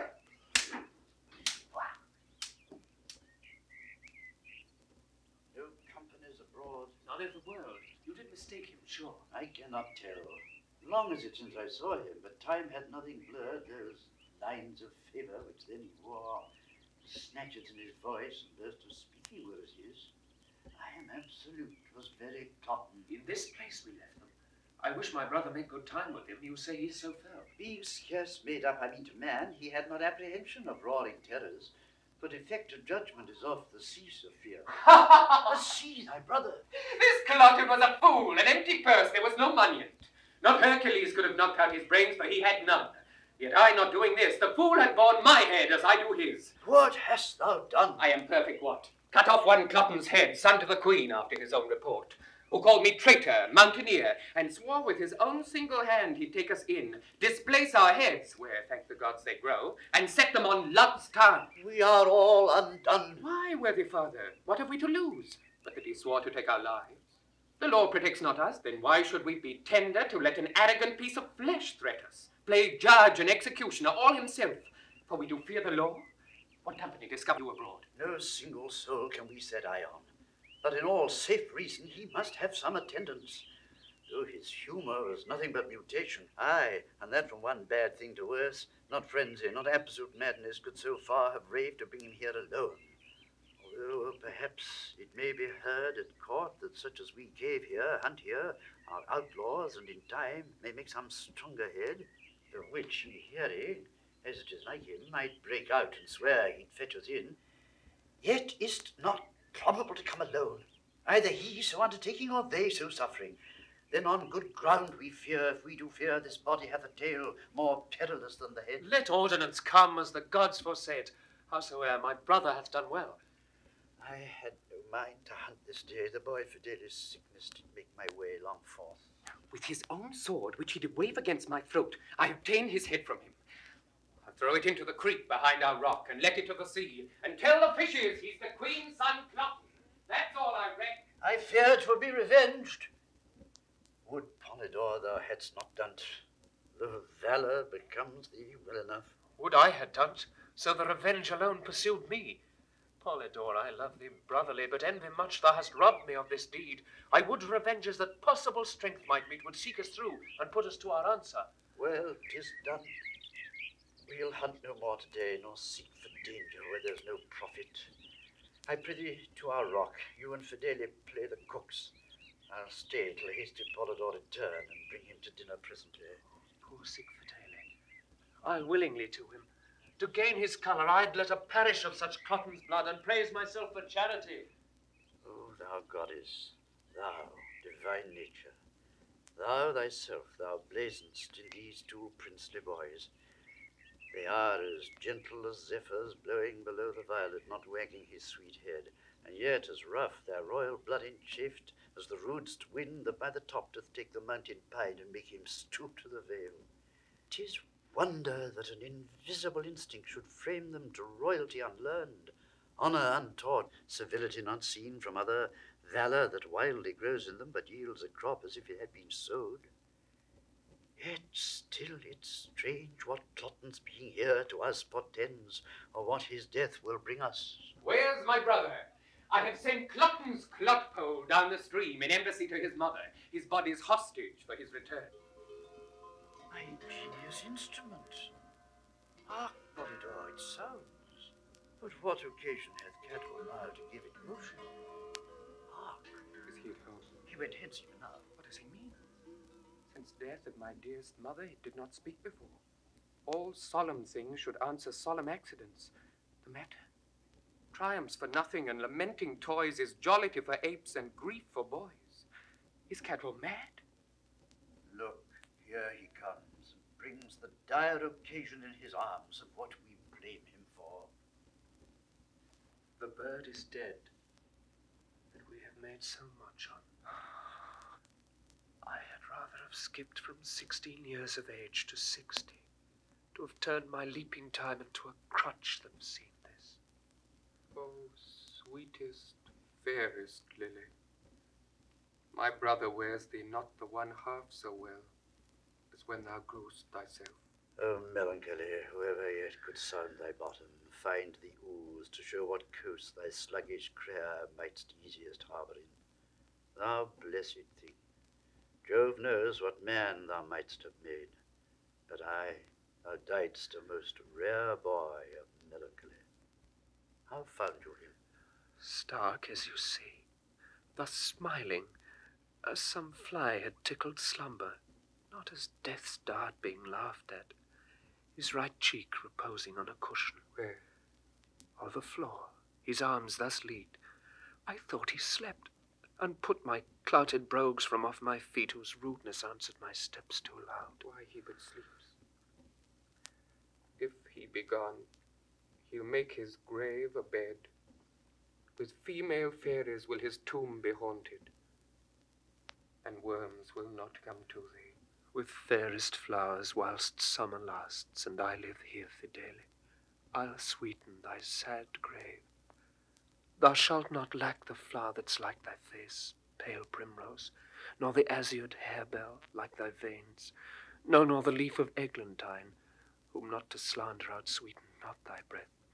The ruddock wood with charitable bill, O bill, sore shaming those rich left heirs that let their fathers lie without a monument, bring thee all this, yea, and furred moss besides, when flowers are none to winter ground thy course. Prithee have done, and do not play and wench like words with that which is so serious.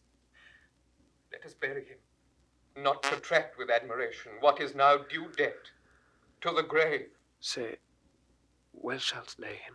By good Euryphile, our mother. Be it so. And let us, Polydore, though now our voices have got the mannish crack, sing him to the ground as once to our mother. Use light note and words, save that Euryphile must be fidele. Cadwal, I cannot sing.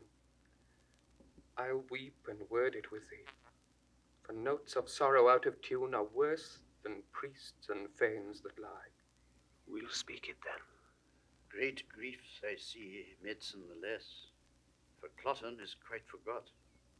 He was a queen's son, boys, and though he came our enemy, remember he was paid for that. though mean and mighty rotting together have one dust, yet reverence, that angel of the world, doth make distinction of place between high and low. Our foe was princely, and though you took his life as being our foe, yet bury him as a prince. Pray you fetch him hither. Thersites' body is as good as Ajax, when neither are alive. If you will go fetch him, we'll say our song the whilst. Aye. Brother, begin. Nay, Cadwal, we must lay his head to the east. My father hath a reason for it. 'Tis true. Come on, then, and remove him. So, begin. Fear no more the heat of the sun, nor the furious winter's rages. Thou thy worldly task hast done. Home art gone, and tame thy wages. Golden lads and girls all must, as chimney sweepers, come to dust. Fear no more the frown of the great. Thou art past the tyrant's stroke. Care no more to clothe and eat. To thee the reed is as the oak. The sceptre, learning, physic, must all follow this and come to dust. Fear no more the lightning flash, nor the all-dreaded thunderstone. Fear not slander, censure rash. Thou hast finished joy and moan. All lovers young, all lovers must consign to thee and come to dust. No exorciser harm thee, nor no witchcraft charm thee. Ghost unlaid forbear thee, nothing ill come near thee. Quiet consummation have, and renowned be thy grave.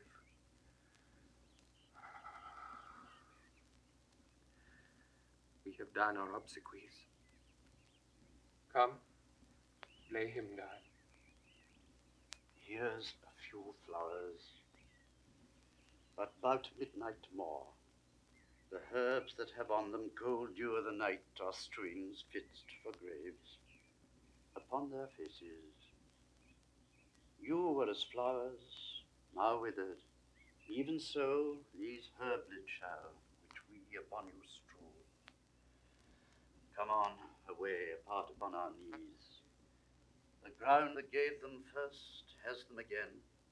Their pleasures here are past, so are their pain. Yes, sir. To Milford Haven. Which is the way? Thank you, by yon bush. Pray, how far thither? Ansby Dickens. Can it be 6 mile yet? I've gone all night. Faith, I'll lie down and sleep. But so. No bedfellow. Oh, gods and goddesses. These flowers are like the pleasures of the world. This bloody man, the Cairncross. I hope I dream, for so I thought I was a cave keeper and cook to honest creatures. But 'tis not so. 'Twas but a bolt of nothing, shot at nothing, which the brain makes of fumes. Our very eyes are sometimes like our judgments blind. Good faith, I tremble still with fear. But if there be yet left in heaven a smaller drop of pity as a wren's eye, feared God's a part of it. The dream's still here.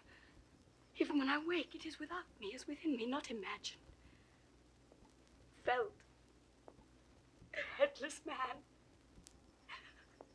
The garments of Posthumous. I know the shape of his leg. This is his hand. His foot, mercurial. His martial thigh, the bronze of Hercules. But his jovial face. Murder in heaven. How? 'Tis gone. Pisanio, all curses mad in Hecuba gave the Greeks a mind to boot, be darted on thee. Thou, conspired with that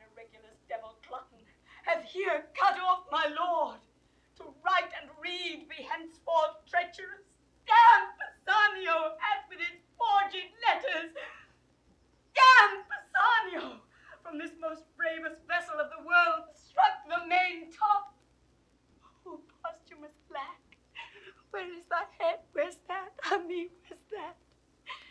Pisanio might have killed thee at the heart and left this head on. How should this be? Pisanio, 'tis he and Cloten. Malice and lucre in them have laid this woe here. Oh, 'tis pregnant. The drug he gave me, which he said was precious and cordial to me, have I not found it murderous to the senses? That confirms it home. This is Pisanio's deed and Cloten. Oh, give colour to my pale cheek with thy blood, that we the horrider may seem to those which chance to find us.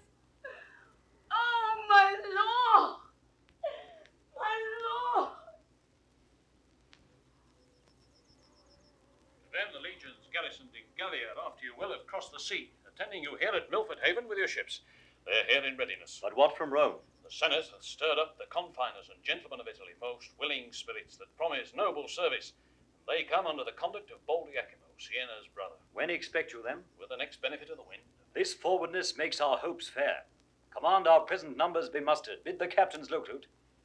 Now, sir, what have you dreamed of late of this war's purpose? Last night, the very gods showed me a vision. I fast and prayed for their intelligence.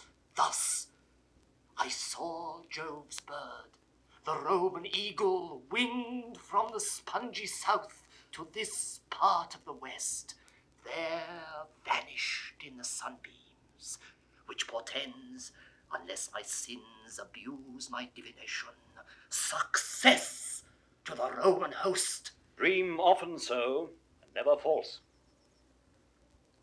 Soft ho. What trunk is here?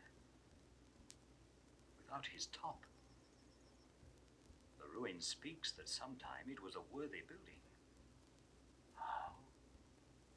Page. Or dead or sleeping on him. But dead rather, for nature doth abhor to make his bed with the defunct or sleep upon the dead. Let's see the boy's face. He's alive, my lord. He'll then instruct us of this body. Young one, inform us of thy fortunes, for it seems they crave to be demanded. Who is this thou makest thy bloody pillow? Or who was he that otherwise than noble nature did have altered that good picture? What's thy interest in this sad rag? How cam'd? Who is't? What art thou? I am nothing. Or if not, nothing to be were better. This was my master, a very valiant Briton and a good, that here by mountaineers lies slain. Alas, there is no more such masters. I may wander from east to occident, cry out for service, try many, all good, serve truly, never find such another master. Lack, good youth, thou movest no less with thy complaining than thy master in bleeding. Say his name, good friend. Richard Duchamp. If I do lie and do no harm by it, though the gods hear, I hope they'll pardon it. Say you, sir? Thy name? Fidelis, sir. Thou dost approve thyself the very same. Thy name well fits thy faith thy name. Wilt take thy chance with me? I will not say thou shalt be so well mastered, but be sure no less beloved. The Roman emperor's letters sent by a consul to me should not sooner than thine own worth prefer thee. Go with me. I'll follow, sir. But first, and please the gods, I'll hide my master from the flies as deep as these poor pickaxes can dig.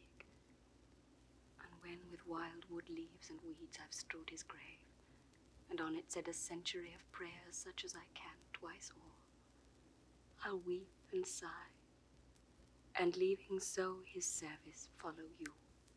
So please you entertain me. Aye, good youth, and rather father thee than master thee. My friends, the boy hath taught us manly duties. Let us find out the prettiest daisied plot we can, and make him with our pikes and partisans a grave. Come, arm him. Boy, he's preferred by thee to us, and he shall be interred as soldiers can. Be cheerful, wipe thine eyes. Some falls are means the happier to arise.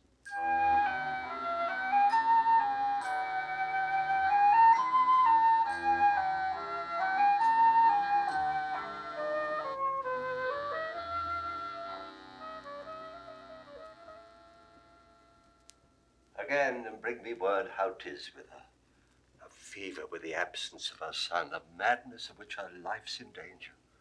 Heavens, how deeply you at once do touch me. Imogen, the great part of my comfort gone, my queen upon a desperate bed, and in a time when fearful wars point at me, her son gone, so needful for this present. It strikes me past the hope of comfort. But for thee, fellow, who needs must know of her departure, and does seem so ignorant, we'll enforce it from thee by a sharp torture. Sir, my life is yours. I humbly set it at your will. But for my mistress I nothing know where she remains, why gone, or when she purposes return.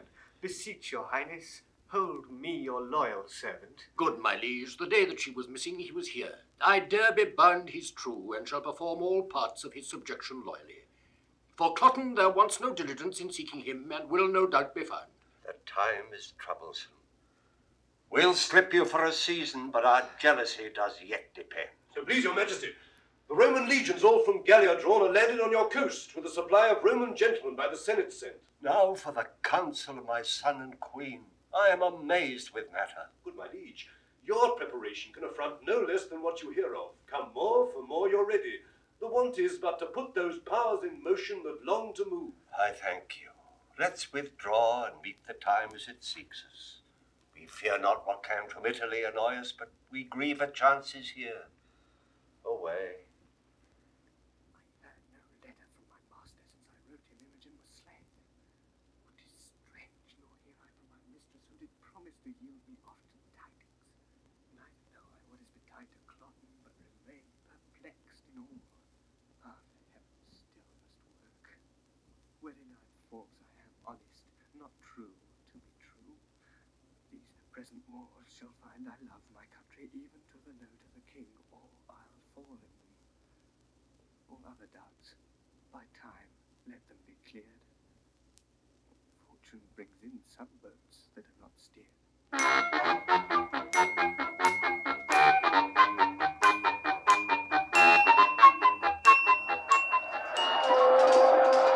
The noise is round about us. Let us from it. What pleasure, sir, we find in life to lock it from action and adventure. Nay, what hope are we in hiding us?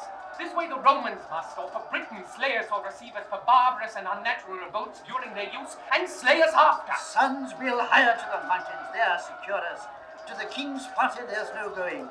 Newness of Cloten's death, we being not known nor mustered among the bands, may drive us to a render where we have lived, and so extort from us that which we have done, whose answer would be death drawn on with torture. This is a doubting such a time, nothing becoming you, nor satisfying us. It is not likely that when they hear their Roman horses neigh, behold their courted fires, have both their eyes and ears so coyed importantly as now, that they will waste their time upon our note to know from whence we are. Oh, I am known of many in the army, many years, though Cloten is but young, you see, not war him from my remembrance. And besides, the king hath not deserved my service, nor your loves, who find in my exile the want of breeding, the certainty of this hard life, aye, hopeless, to have the courtesy your cradle promise, but to be still hot summer's tandlings and the shrinking slaves of winter. Then be so, better to cease to be. Fraser to the army. I and my brother are not known. Yourself so out of thought, and thereto so o'ergrown, cannot be questioned. By this sun that shines I'll thither. What thing is that I never did see man die, scarce ever looked on blood but that of coward hares, hot goats, and venison, never bestrid a horse save one that had a rider like myself, who ne'er bore rowel nor iron on his heel. I am ashamed to look upon the holy sun, to have the benefit of his blessed beams, remaining so long a poor unknown. By heavens, I'll go. If you will bless me, sir, and give me leave, I'll take the better care. But if you will not, the hazard therefore due fall on me by the hands of Rome. So say I, amen. No reason I, since of your lives you set so slight a valuation, should reserve my crack one to more care. Have with you, boys. If in your country wars you chance to die, that is my bed, two lads, and there I'll lie. Lead! Lead! Time seems long, their blood thinks storm, till it fly out and show them princes born.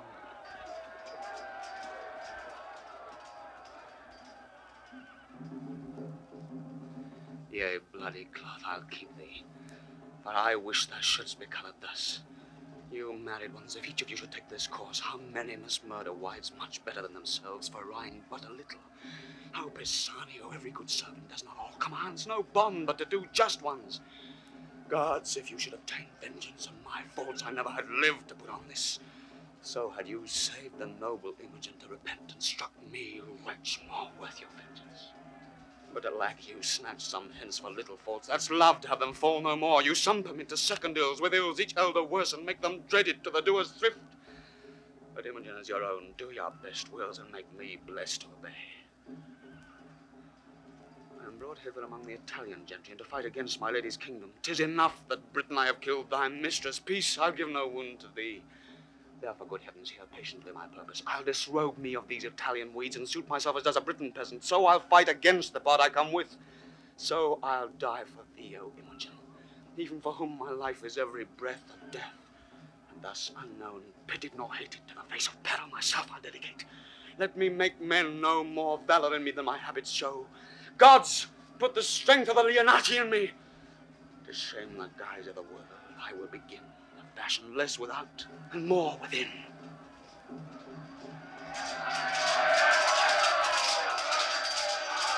Stand up, girl! Come in your way!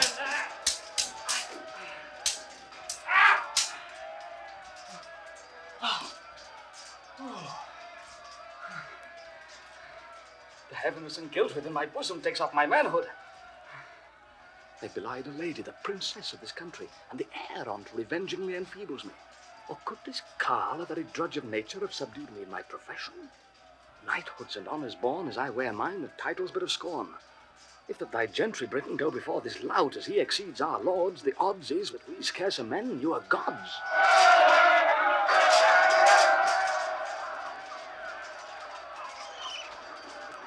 Stand! Stand! We have the advantage of the ground. The lane is guarded. Nothing routs us but the villainy of our fears. Bang! Bang!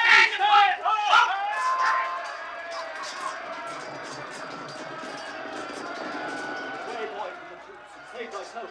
The claims to the friends and the disorders such as war were brewing. The fresh supplies! They came strangely, at the time that reinforce their cry.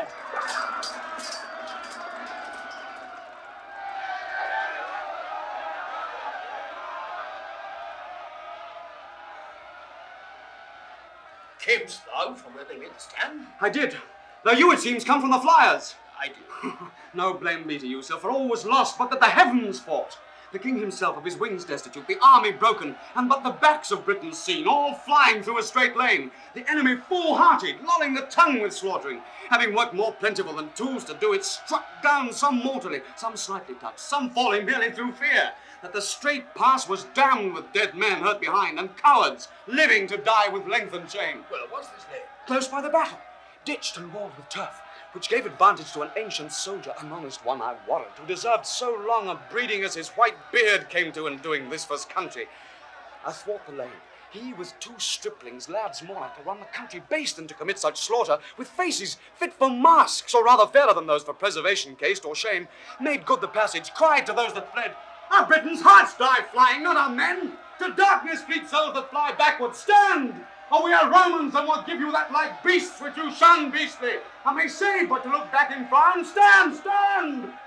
These 3,000 confident in act as many, for 3 performers of the file when all the rest do nothing. With this word stand, stand, accommodated by the place, more charming with their own nobleness, which could have turned a distaff to a lance, gilded pale looks, part shame, part spirit renewed, that some turned coward but by example, oh, a sin in war, damned in the first beginners, began to look the way that they did, and to grin like lions upon the backs of the hunters. Then began a stop of the chaser, a retire, anon a rout, confusion thick. Forthwith they fly chickens the way which they stooped eagles, slaves the strides the victors made. And now our cowards, like fragments in hard voyages, became the life of the need. Having found the back door open in the unguarded hearts, heavens, how they wound! Some slain before, some die, some their friends, all born of the former wave, 10 chased by one, and now each one the slaughter man of 20. Those that would die or resist are grown the mortal bugs of the field. This was a strange chance, a narrow lane, an old man, and two boys. Nay, do not wonder at it. You are made rather to wonder at the things you hear than to work any. Will you rhyme upon't and vent it for a mockery? Here is one. 2 boys, an old man, twice a boy, a lane. Preserve the Britons was the Romans' bane. Nay, be not angry, sir. Lack to what end? Who dares not stand his foe, I'll be his friend. For if you'll do as he is made to do, I know you'll quickly fly my friendship too. Ha! You have put me into rhyme. Sir, well, you're angry. Still going? This is a lord, oh noble misery, to be at the field and ask what news of me. Today, how many would have given their honors to have saved their carcasses? Took heel to do it and yet died too. I in mine own woe charmed could not find death where I did hear him groan, nor feel him where he struck. Being an ugly monster, 'tis strange he hides him in fresh cups, soft beds, sweet words, so hath more ministers than we that draw his knives in the war. Well, I will find him. For being now a favourer to the Briton, no more a Briton, I have resumed again the part I came in. Fight I will no more, but yield me to the veriest hind that shall once touch my shoulder. Great the slaughter is here made by the Roman. Great the answer we Britons must take. For me, my ransom's death. On either side I come to spend my breath, which neither here I'll keep nor bear again, but end it by some means for Imogen. King Jupiter be praised. Lucius is taken. It is thought the old man and his sons were aimed. The 4th man in the silly habit that gave the affront with them. So it is reported. None of them can be found. Stand! Who's there? A Roman, who had not now been drooping here if seconds had answered him. Lay hands on him! A dog a leg of rope shall not return to tell what crows have pecked them here. He brags his serves as if he were of note. Bring him to the king!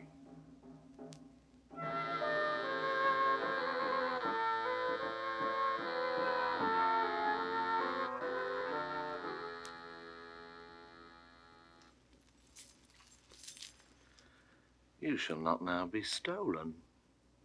You have locks upon you, so greys as you find pasture. I was stomached.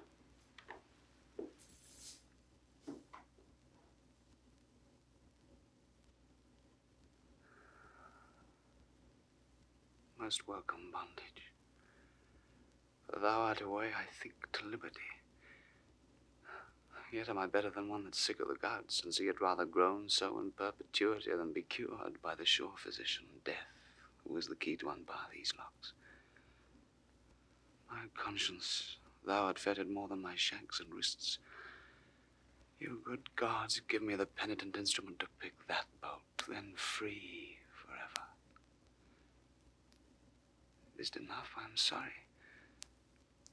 So children temporal fathers do appease. Gods are more full of mercy. Must I repent? I cannot do it better than in gyves, desired more than constrained. To satisfy, if of my freedom 'tis the main part, take no stricter render of me than my all. I know you are more clement than vile men, who of their broken debtors take a 3rd, a 6th, a 10th, letting them thrive again on their abatement. That's not my desire. For Imogen's dear life, take mine. And though 'tis not so dear, yet 'tis a life. You coined it. 'Tween man and man, they weigh not every stamp. Though light, take pieces for the figure's sake.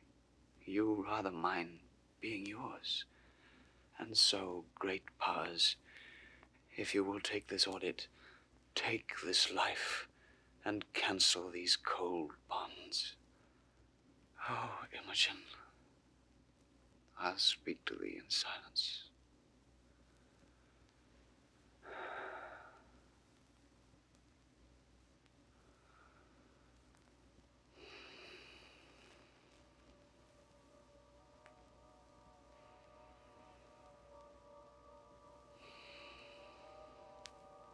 No more thou thunder master, show thy spite on mortal kinds. With Mars fall out, with Juno chide, that thy adulteries, rates, and revenges. Hath my poor boy done aught but well, whose face I never saw? I died whilst in the womb he stayed, attending nature's law. whose father then, as men report, thou orphans' father art, thou shouldst have been, and shielded him from this earth-vexing smart. Lucina lent me not her aid, but took me in my throes, that from me was Posthumous ripped, came crying mongst his foes, a thing of pity. Great nature, like his ancestry, moulded the stuff so fair, that he deserved the praise of the world as great Sicillius heir. When once he was mature for man, in Britain where was he that could stand up his parallel, or fruitful object be in eye of Imogen that best could deem his dignity? With marriage wherefore was he mocked, to be exiled and thrown from Leonatus' seat, and cast from her his dearest one, sweet Imogen. Why did you suffer Iachimo, slight thing of Italy, to taint his nobler heart and brain with needless jealousy, and to become the geck and scorn of other's villainy?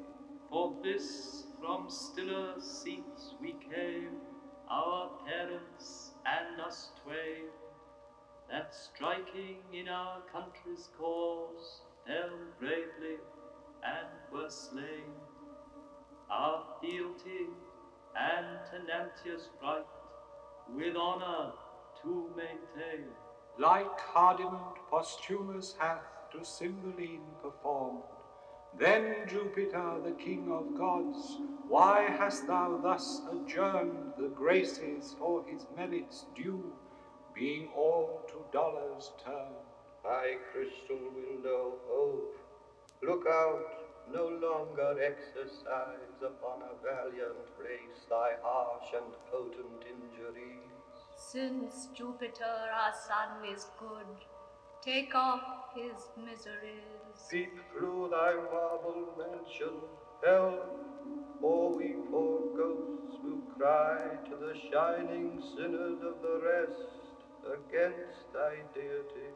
Help, Jupiter, or we appeal, and from thy justice fly. No more, you petty spirits of region low, offend our hearing. Hush! How dare you, ghosts, accuse the thunderer, whose bolt, you know, sky-planted, batters all rebelling coasts? Poor shadows of Elysium, hence, and rest upon your never-withering banks of flowers. Be not with mortal accidents oppressed. No care of yours it is, you know 'tis ours. Whom best I love, I cross, to make my gift the more delayed, delighted. Be content, your low-laid son our Godhead will uplift. His comforts thrive, his trials well are spent.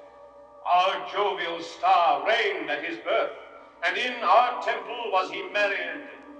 Rise and fade. He shall be lord of Lady Imogen, and happier much by his affliction made. This tablet lay upon his breast, wherein our pleasure his full fortune doth confine. And so, away. No farther with your din express impatience, lest you stir up mine. Mount, eagle, to my palace.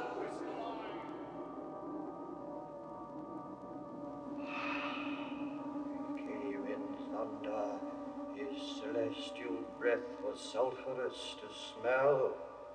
The holy eagle stooped as to foot us. His ascension is more sweet than our blessed fields. His royal bird prunes the immortal wing and cloys his beak, as when his God is pleased. Thanks, Jupiter. The marble pavement closes. He has entered his radiant roof. Away, and to be blessed, let us with care perform his great behest.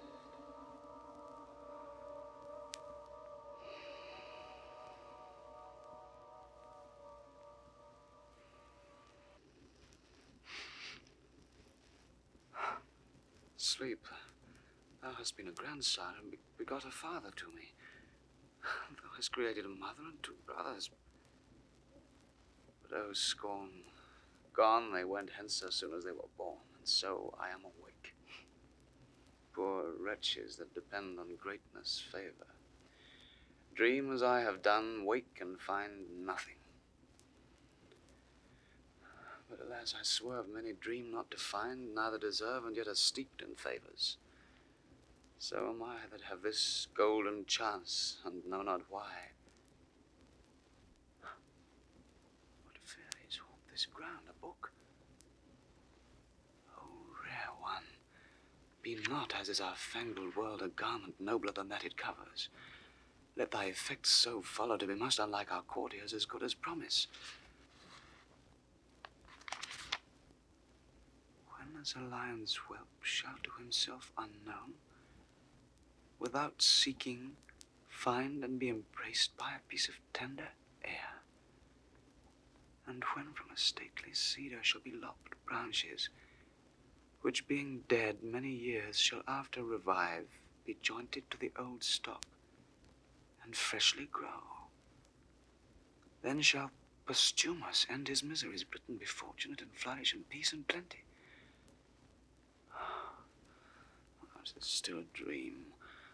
Or else such stuff as madman tongue and brain murder, either both or nothing, or senseless speaking, or a speaking such as sense cannot untie. Be what it is, the action of my life is like it, which I'll keep if but for sympathy. Come, sir. Are you ready for death? Over-roasted, rather, ready long ago. Hanging's the word, sir.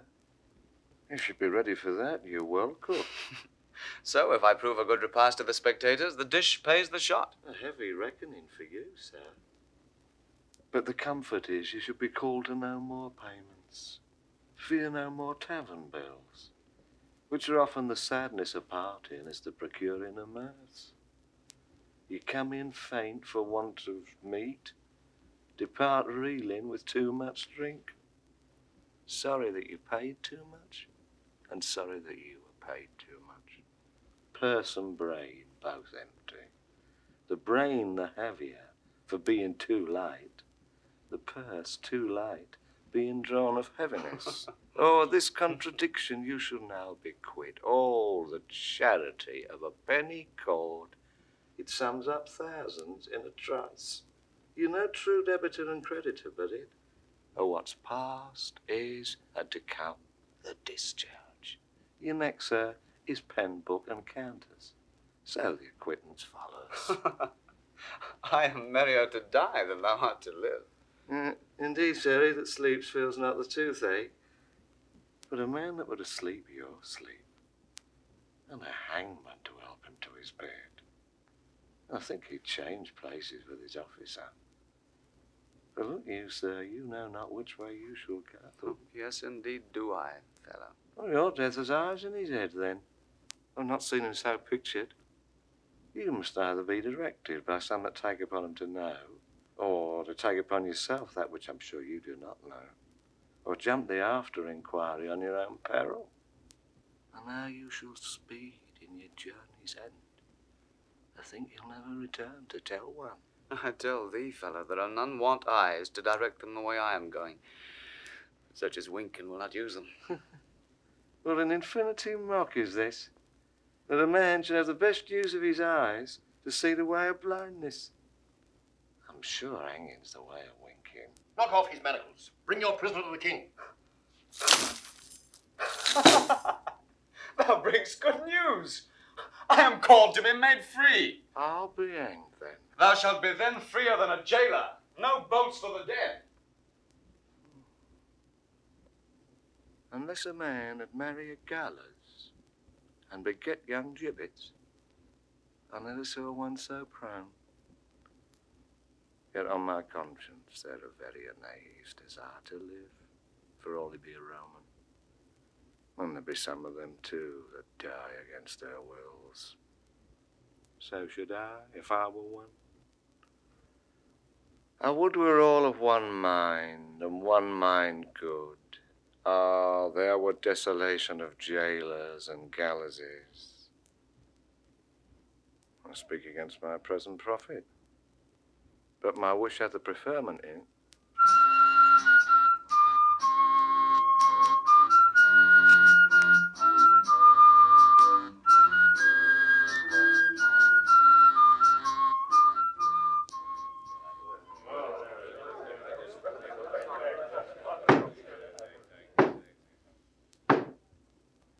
Stand by my side, you whom the gods have made preservers of my throne.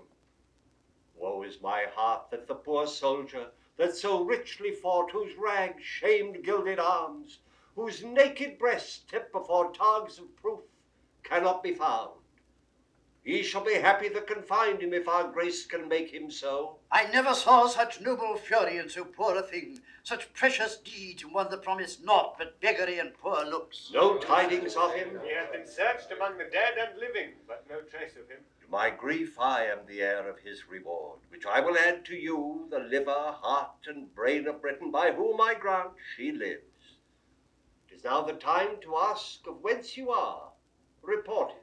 Sir, in Cambria are we born, and gentlemen, further to boast we're neither true nor modest, unless I add we are honest. Bow your knees. Arise, my knights of the battle. I create you companions to our person, and will fit you with dignities becoming your estates. There's business in these faces. Why so sadly greet you our victory? You look like Romans, and not the court of Britain. Hail, great king. To sour your happiness, I must report the queen is dead. Oh, worse than a physician would this report become. But I consider by medicine life may be prolonged, yet death will seize the doctor too. How ended she? With horror, madly dying, like her life, which being cruel to the world, concluded most cruel to herself. What she confessed I will report, so please you. These her women can trip me if I err, who with wet cheeks were present when she finished. Prithee say. First, she confessed she never loved you, only affected greatness got by you, not you. Married your royalty, was wife to your place, abhorred your person. She alone knew this, but she spoke it dying. I would not believe her lips in opening. Proceed. Your daughter, whom she bore in hand to love with such integrity, she did confess was as a scorpion to her sight, whose life, but that her flight prevented it, she had ta'en off by poison. Oh, most delicate fiend, who is it can read a woman? Is there more? More, sir, and worse. She did confess she had for you a mortal mineral, which being took, should by the minute feed on life, and lingering by inches waste you. In which time she purposed by watching, weeping, tendance, kissing, to o'ercome you with her show, and in time, when she had fitted you with her craft, to work her son into the adoption of the crown. But failing of her end by his strange absence, grew shameless desperate, opened in despite of heaven and men her purposes, repented the evils she hadst were not effected, so despairing died.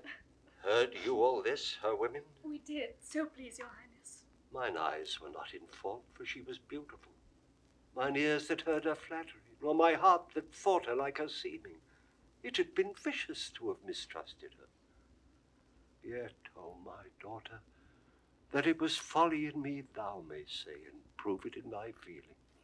Heaven mend all. Thou comest not, Caius, now for tribute, that the Britons have raised out, though with the loss of many a bold one, whose kinsmen have made suit that their good souls may be appeased with slaughter of you their captives, which ourself have granted. So think of your estate. Consider, sir, the chance of war. The day was yours by accident. Had it gone with us, we should not, when the blood was cool, have threatened our prisoners with the sword. But since the gods will have it thus, that nothing but our lives may be called ransom, let it come. Sufficeth, a Roman with a Roman's heart can suffer. Augustus lives to think on't, and so much for my peculiar care. This one thing only I will entreat my boy, a Briton born, let him be ransomed. Never master had a page so kind, so duteous, diligent, so tender over his occasions, true, so feat, so nurse-like. Let his virtue join with my request, which I'll make bold your highness cannot deny, He hath done no Briton harm, though he have served a Roman. Save him, sir, and spare no blood beside. I have surely seen him. His favour is familiar to me. Boy, thou hast looked thyself into my grace and art mine own. I know not why, wherefore to say, live, boy. Nay, fact, thy master, live. And ask of Cymbeline what boon thou wilt, fitting my bounty in thy state, I'll give it. Yea, though thou do demand a prisoner the noblest tale. I humbly thank your highness. I do not bid thee beg my life, good lad, and yet I know thou wilt. No, alack, there's other work in hand. I see a thing bitter to me as death. Your life, good master, must shuffle for itself. The boy disdains me, he leaves me, scorns me. Briefly die their joys that place them on the truth of girls and boys. Why stands he so perplexed? What wouldst thou, boy?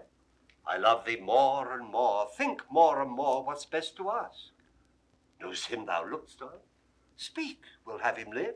Is he thy kin, thy friend? He is a Roman, no more kin to me than I to your highness, who being born your vassal and something nearer. Wherefore iced him so? I'll tell you, sir, in private, if you please to give me hearing. Aye, with all my heart, and lend my best attention. What's thy name? Fidele, sir. Thou'rt my good youth, my page. I'll be thy master. Walk with me, speak freely. Is not this boy revived from death? One sand another not more resembles. That sweet rosy lad who died and was Fidele. What think you? Same dead thing alive. Peace, see further. He eyes us not, forbear. Creatures may be alike. Were it he, I'm sure he would have spoke to us. But we see him dead. Beside it, let's see further. It is my mistress. Since she is living, let the time run on to good or bad. Come, stand thou by our side. Make thy demand aloud. Sir, step you forth, give answer to this boy, and do it freely. Or by our greatness and the grace of it, which is our honour, bitter torture shall winnow the truth from falsehood. On, speak to him. My boon is that this gentleman may render of whom he had this ring. What's that to him? That diamond upon your finger. Say, how came it yours? Thou torture me to leave unspoken that which to be spoke would torture thee. Me? I am glad to be constrained to utter that which torments me to conceal. By villainy I got this ring. 'Twas Leonatus' jewel, whom thou didst banish, and which more may grieve thee as it doth me, a nobler sir ne'er lived twixt sky and ground. Wilt thou hear more, my lord? All that belongs to this. That paragon, thy daughter, for whom my heart drops blood and my false spirits quail to remember. Oh, give me leave, I faint. My daughter, what of her? Renew thy strength, I'd rather thou shouldst live while nature will than die ere I hear more. Strive, man, and speak. Upon a time, unhappy was the clock that struck the hour. It was in Rome. Accursed the mansion where 'twas at a feast. Oh, would our viands have been poisoned, or at least those which I heaved to head. The good Posthumous, what should I say? He was too good to be where ill men were, and was the best of all amongst the rarest of good ones. Sitting sadly, hearing us praise our loves of Italy for beauty, that made barren the swelled boast of him that best could speak. For feature, laming the shrine of Venus or straight-pied Minerva. Postures, beyond brief nature. For condition, a shop of all the qualities that man loves woman for, besides that hook of wiving. Fairness which strikes the eye... I stand on fire, come to the matter. All too soon I shall, unless thou wouldst grieve quickly. This Posthumous, most like a noble lord in love, and one that had a royal lover, took his hint, and not dispraising whom we praised, therein he was as calm as virtue. He began his mistress picture, which by his tongue being made and then a mind put in't, either our brags were cracked of kitchen trulls, or his description proved us unspeaking sots. Nay, to the purpose. Your daughter's chastity. There it begins. He spoke of her as Diane had hot dreams and she alone were cold. Whereat I, wretch, made scruple of his praise, and wagered with him pieces of gold against this, which then he wore upon his honoured finger, to attain in suit the place of his bed, and win this ring by hers and mine adultery. He, true knight, no lesser of her honour confident than I did truly find her, stakes this ring, and would so had it been a carbuncle of Phoebus' wheel, and might so safely had it been all the worth of Scar. Away to Britain post I in this design. Well may you, sir, remember me at court, where I was taught of your chaste daughter the wide difference twixt amorous and villainous. Being thus quenched of hope, not longing, mine Italian brain gan in your duller Britain operate most vilely. For my vantage excellent. And to be brief, my practice so prevailed that I returned with singular proof enough to make the noble Leonatus mad, by wounding his belief in her renown with tokens thus and thus, averring notes of chamber hanging, pictures, this her bracelet. Oh, cunning how I got, nay, some marks of secret on her person, that he could not but think her bond of chastity quite cracked, I having ta'en the forfeit. Whereupon methinks I see him now. Aye, so thou dost, Italian fiend! I mean, most credulous fool, egregious murderer, thief, anything that's due to all the villains past and being to come. Oh, give me cord or knife or poison some upright justicer. Thou, king, send out for torturers ingenious. It is I that all the abhorred things of the earth amend by being worse than they. I am Posthumous that killed thy daughter.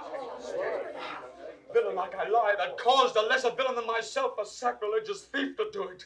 The temple of virtue was she, yea, and she herself spit and throw stones, cast mire upon me, set the dogs of the street to bay me.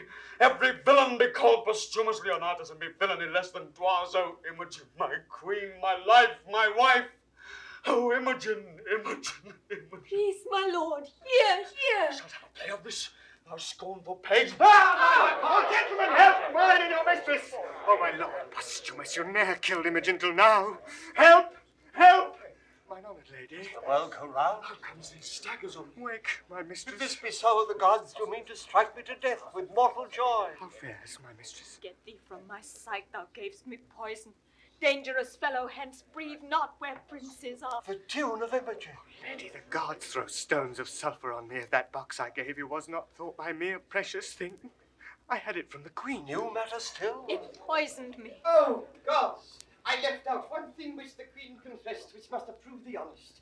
If Pisanio have, said she, given his mistress that confection which I gave him for cordial, she is served as I will serve a rat. What's this, Cornelius? The queen, sir, very often importuned me to temper poisons for her, still pretending the satisfaction of her knowledge only in killing creatures vile, as cats and dogs of no esteem.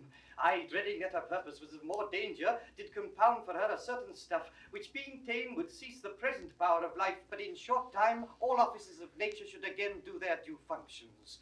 Have you ta'en of it? Most like I did, for I was dead. My boys, there was our error. This is sure, Fidelia. Why did you throw your wedded lady from you? Think that you are upon a rock, and now throw me again. Hang there like fruit, my soul, till the tree die. How now, my flesh, my child? What, makes thou me a dullard in this act? Wilt thou not speak to me? Your blessings, sir. Imogen. Though you did love this youth, I blame you not. You had a motive for it. My tears that fall prove holy water on thee. Imogen, thy mother's dead. I am sorry for it, my lord. Ah, she was not, and long of her it was that we meet here so strangely. But her son is gone, we know not how nor where. My lord, now fear is from me, I'll speak truth. Lord Cloten, upon my lady's missing, came to me with his sword drawn, foamed at the mouth, and swore if I discovered not which way she was gone, it was my instant death. By accident I had a feigned letter of my master's then in my pocket, which directed him to seek her on the mountains near to Milford, where in a friendly, in my master's garments, which he enforced from me, away he posts with unchaste purpose, and with oath to violate my lady's honour. What became of him I further know not. Let me end the story. I slew him there. Marry the gods for faith. I would not thy good deed should from my lips pluck a hard sentence. Prithee, valiant youth, denied again. I have spoke it, and I did it. He was a prince. A most uncivil one. The wrongs he did me were nothing prince-like, for he did provoke me with language that would make me spurn the sea if it could so roar to me. I cut off's head, and am right glad he is not standing here to tell this tale of mine. I am sorrow for thee.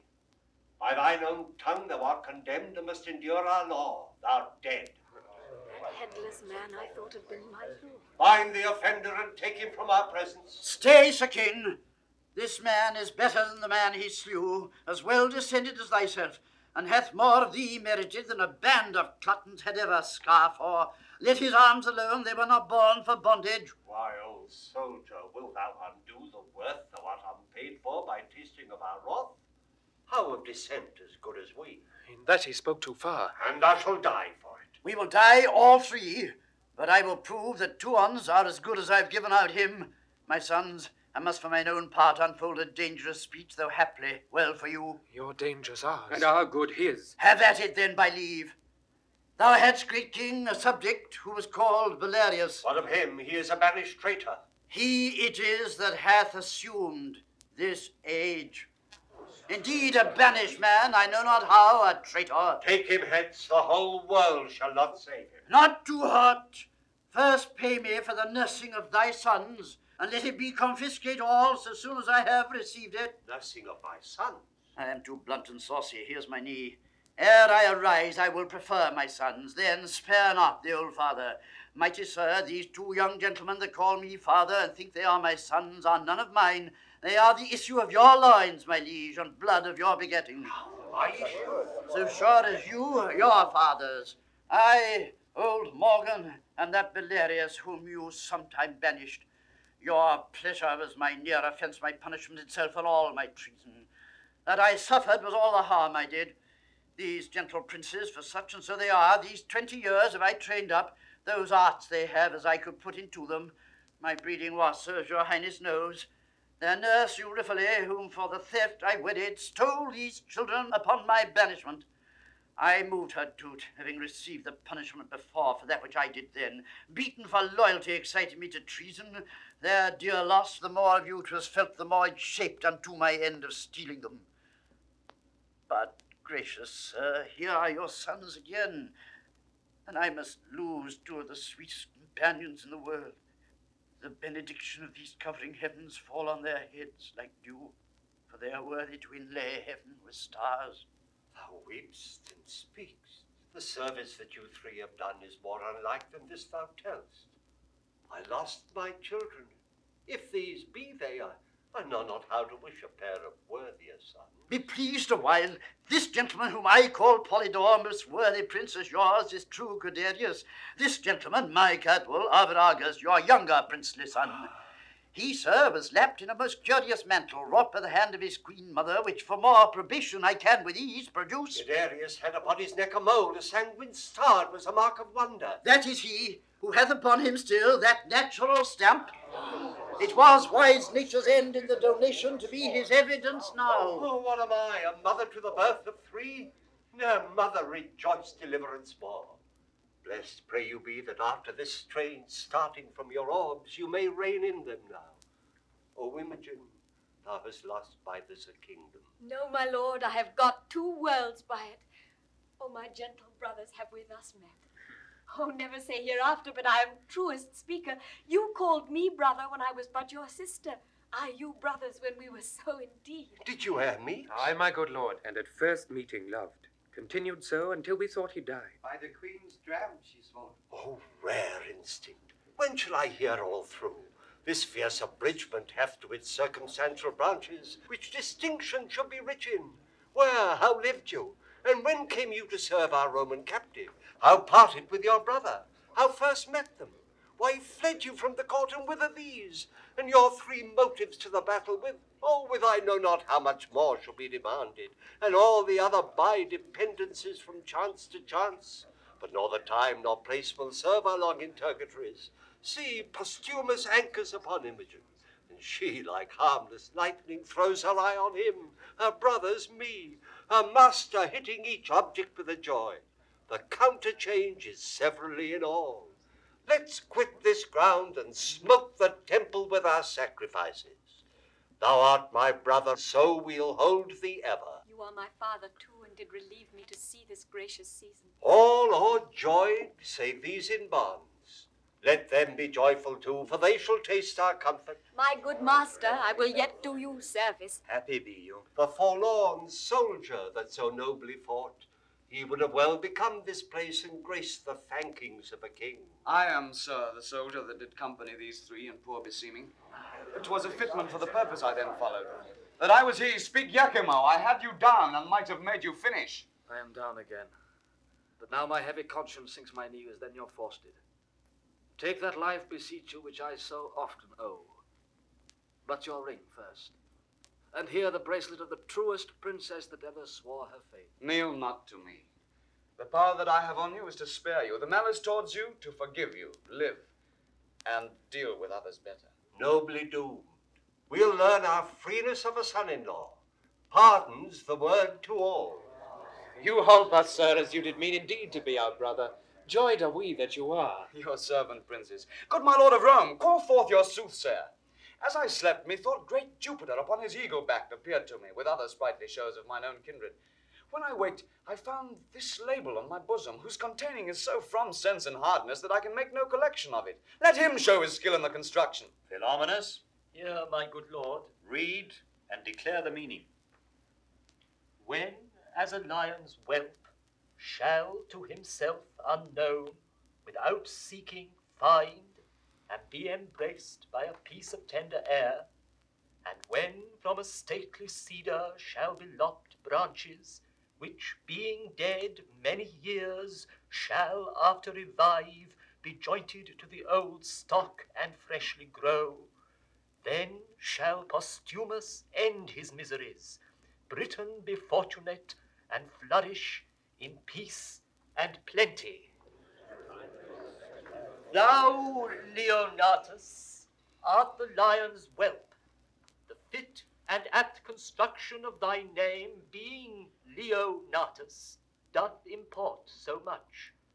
The piece of tender air, thy virtuous daughter, which we call Mollis air, and Mollis air we term it Mulier, which Mulier I divine is this most constant wife, who even now, answering the letter of the oracle, unknown to you, unsought, were clipped about with this most tender air. This have some seeming. The lofty cedar, royal Cymbeline, personates thee, and thy lopped branches point thy 2 sons forth, who by Belarius stolen, for many years thought dead, are now revived to the majestic cedar joined, whose issue promises Britain peace and plenty. Well, by peace we will begin. And Caius Lucius, although the victor, we submit to Caesar and to the Roman Empire, promising to pay our wonted tribute, from the which we were dissuaded by our wicked queen, whom heaven's injustice, both on her and hers, have laid most heavy hand. The fingers of the powers above do tune the harmony of this peace. The vision which I made known to Lucius ere the stroke of this yet scarce cold battle at this instant is full accomplished, of the Roman eagle from south to west on wings soaring aloft lessened herself, and in the beams of the sun so vanished, which foreshowed our princely eagle, the imperial Caesar, should again unite his favor with the radiant Cymbeline, which shines here in the west. Lord, we the gods, and let our crooked smokes climb to their nostrils from our blessed altars.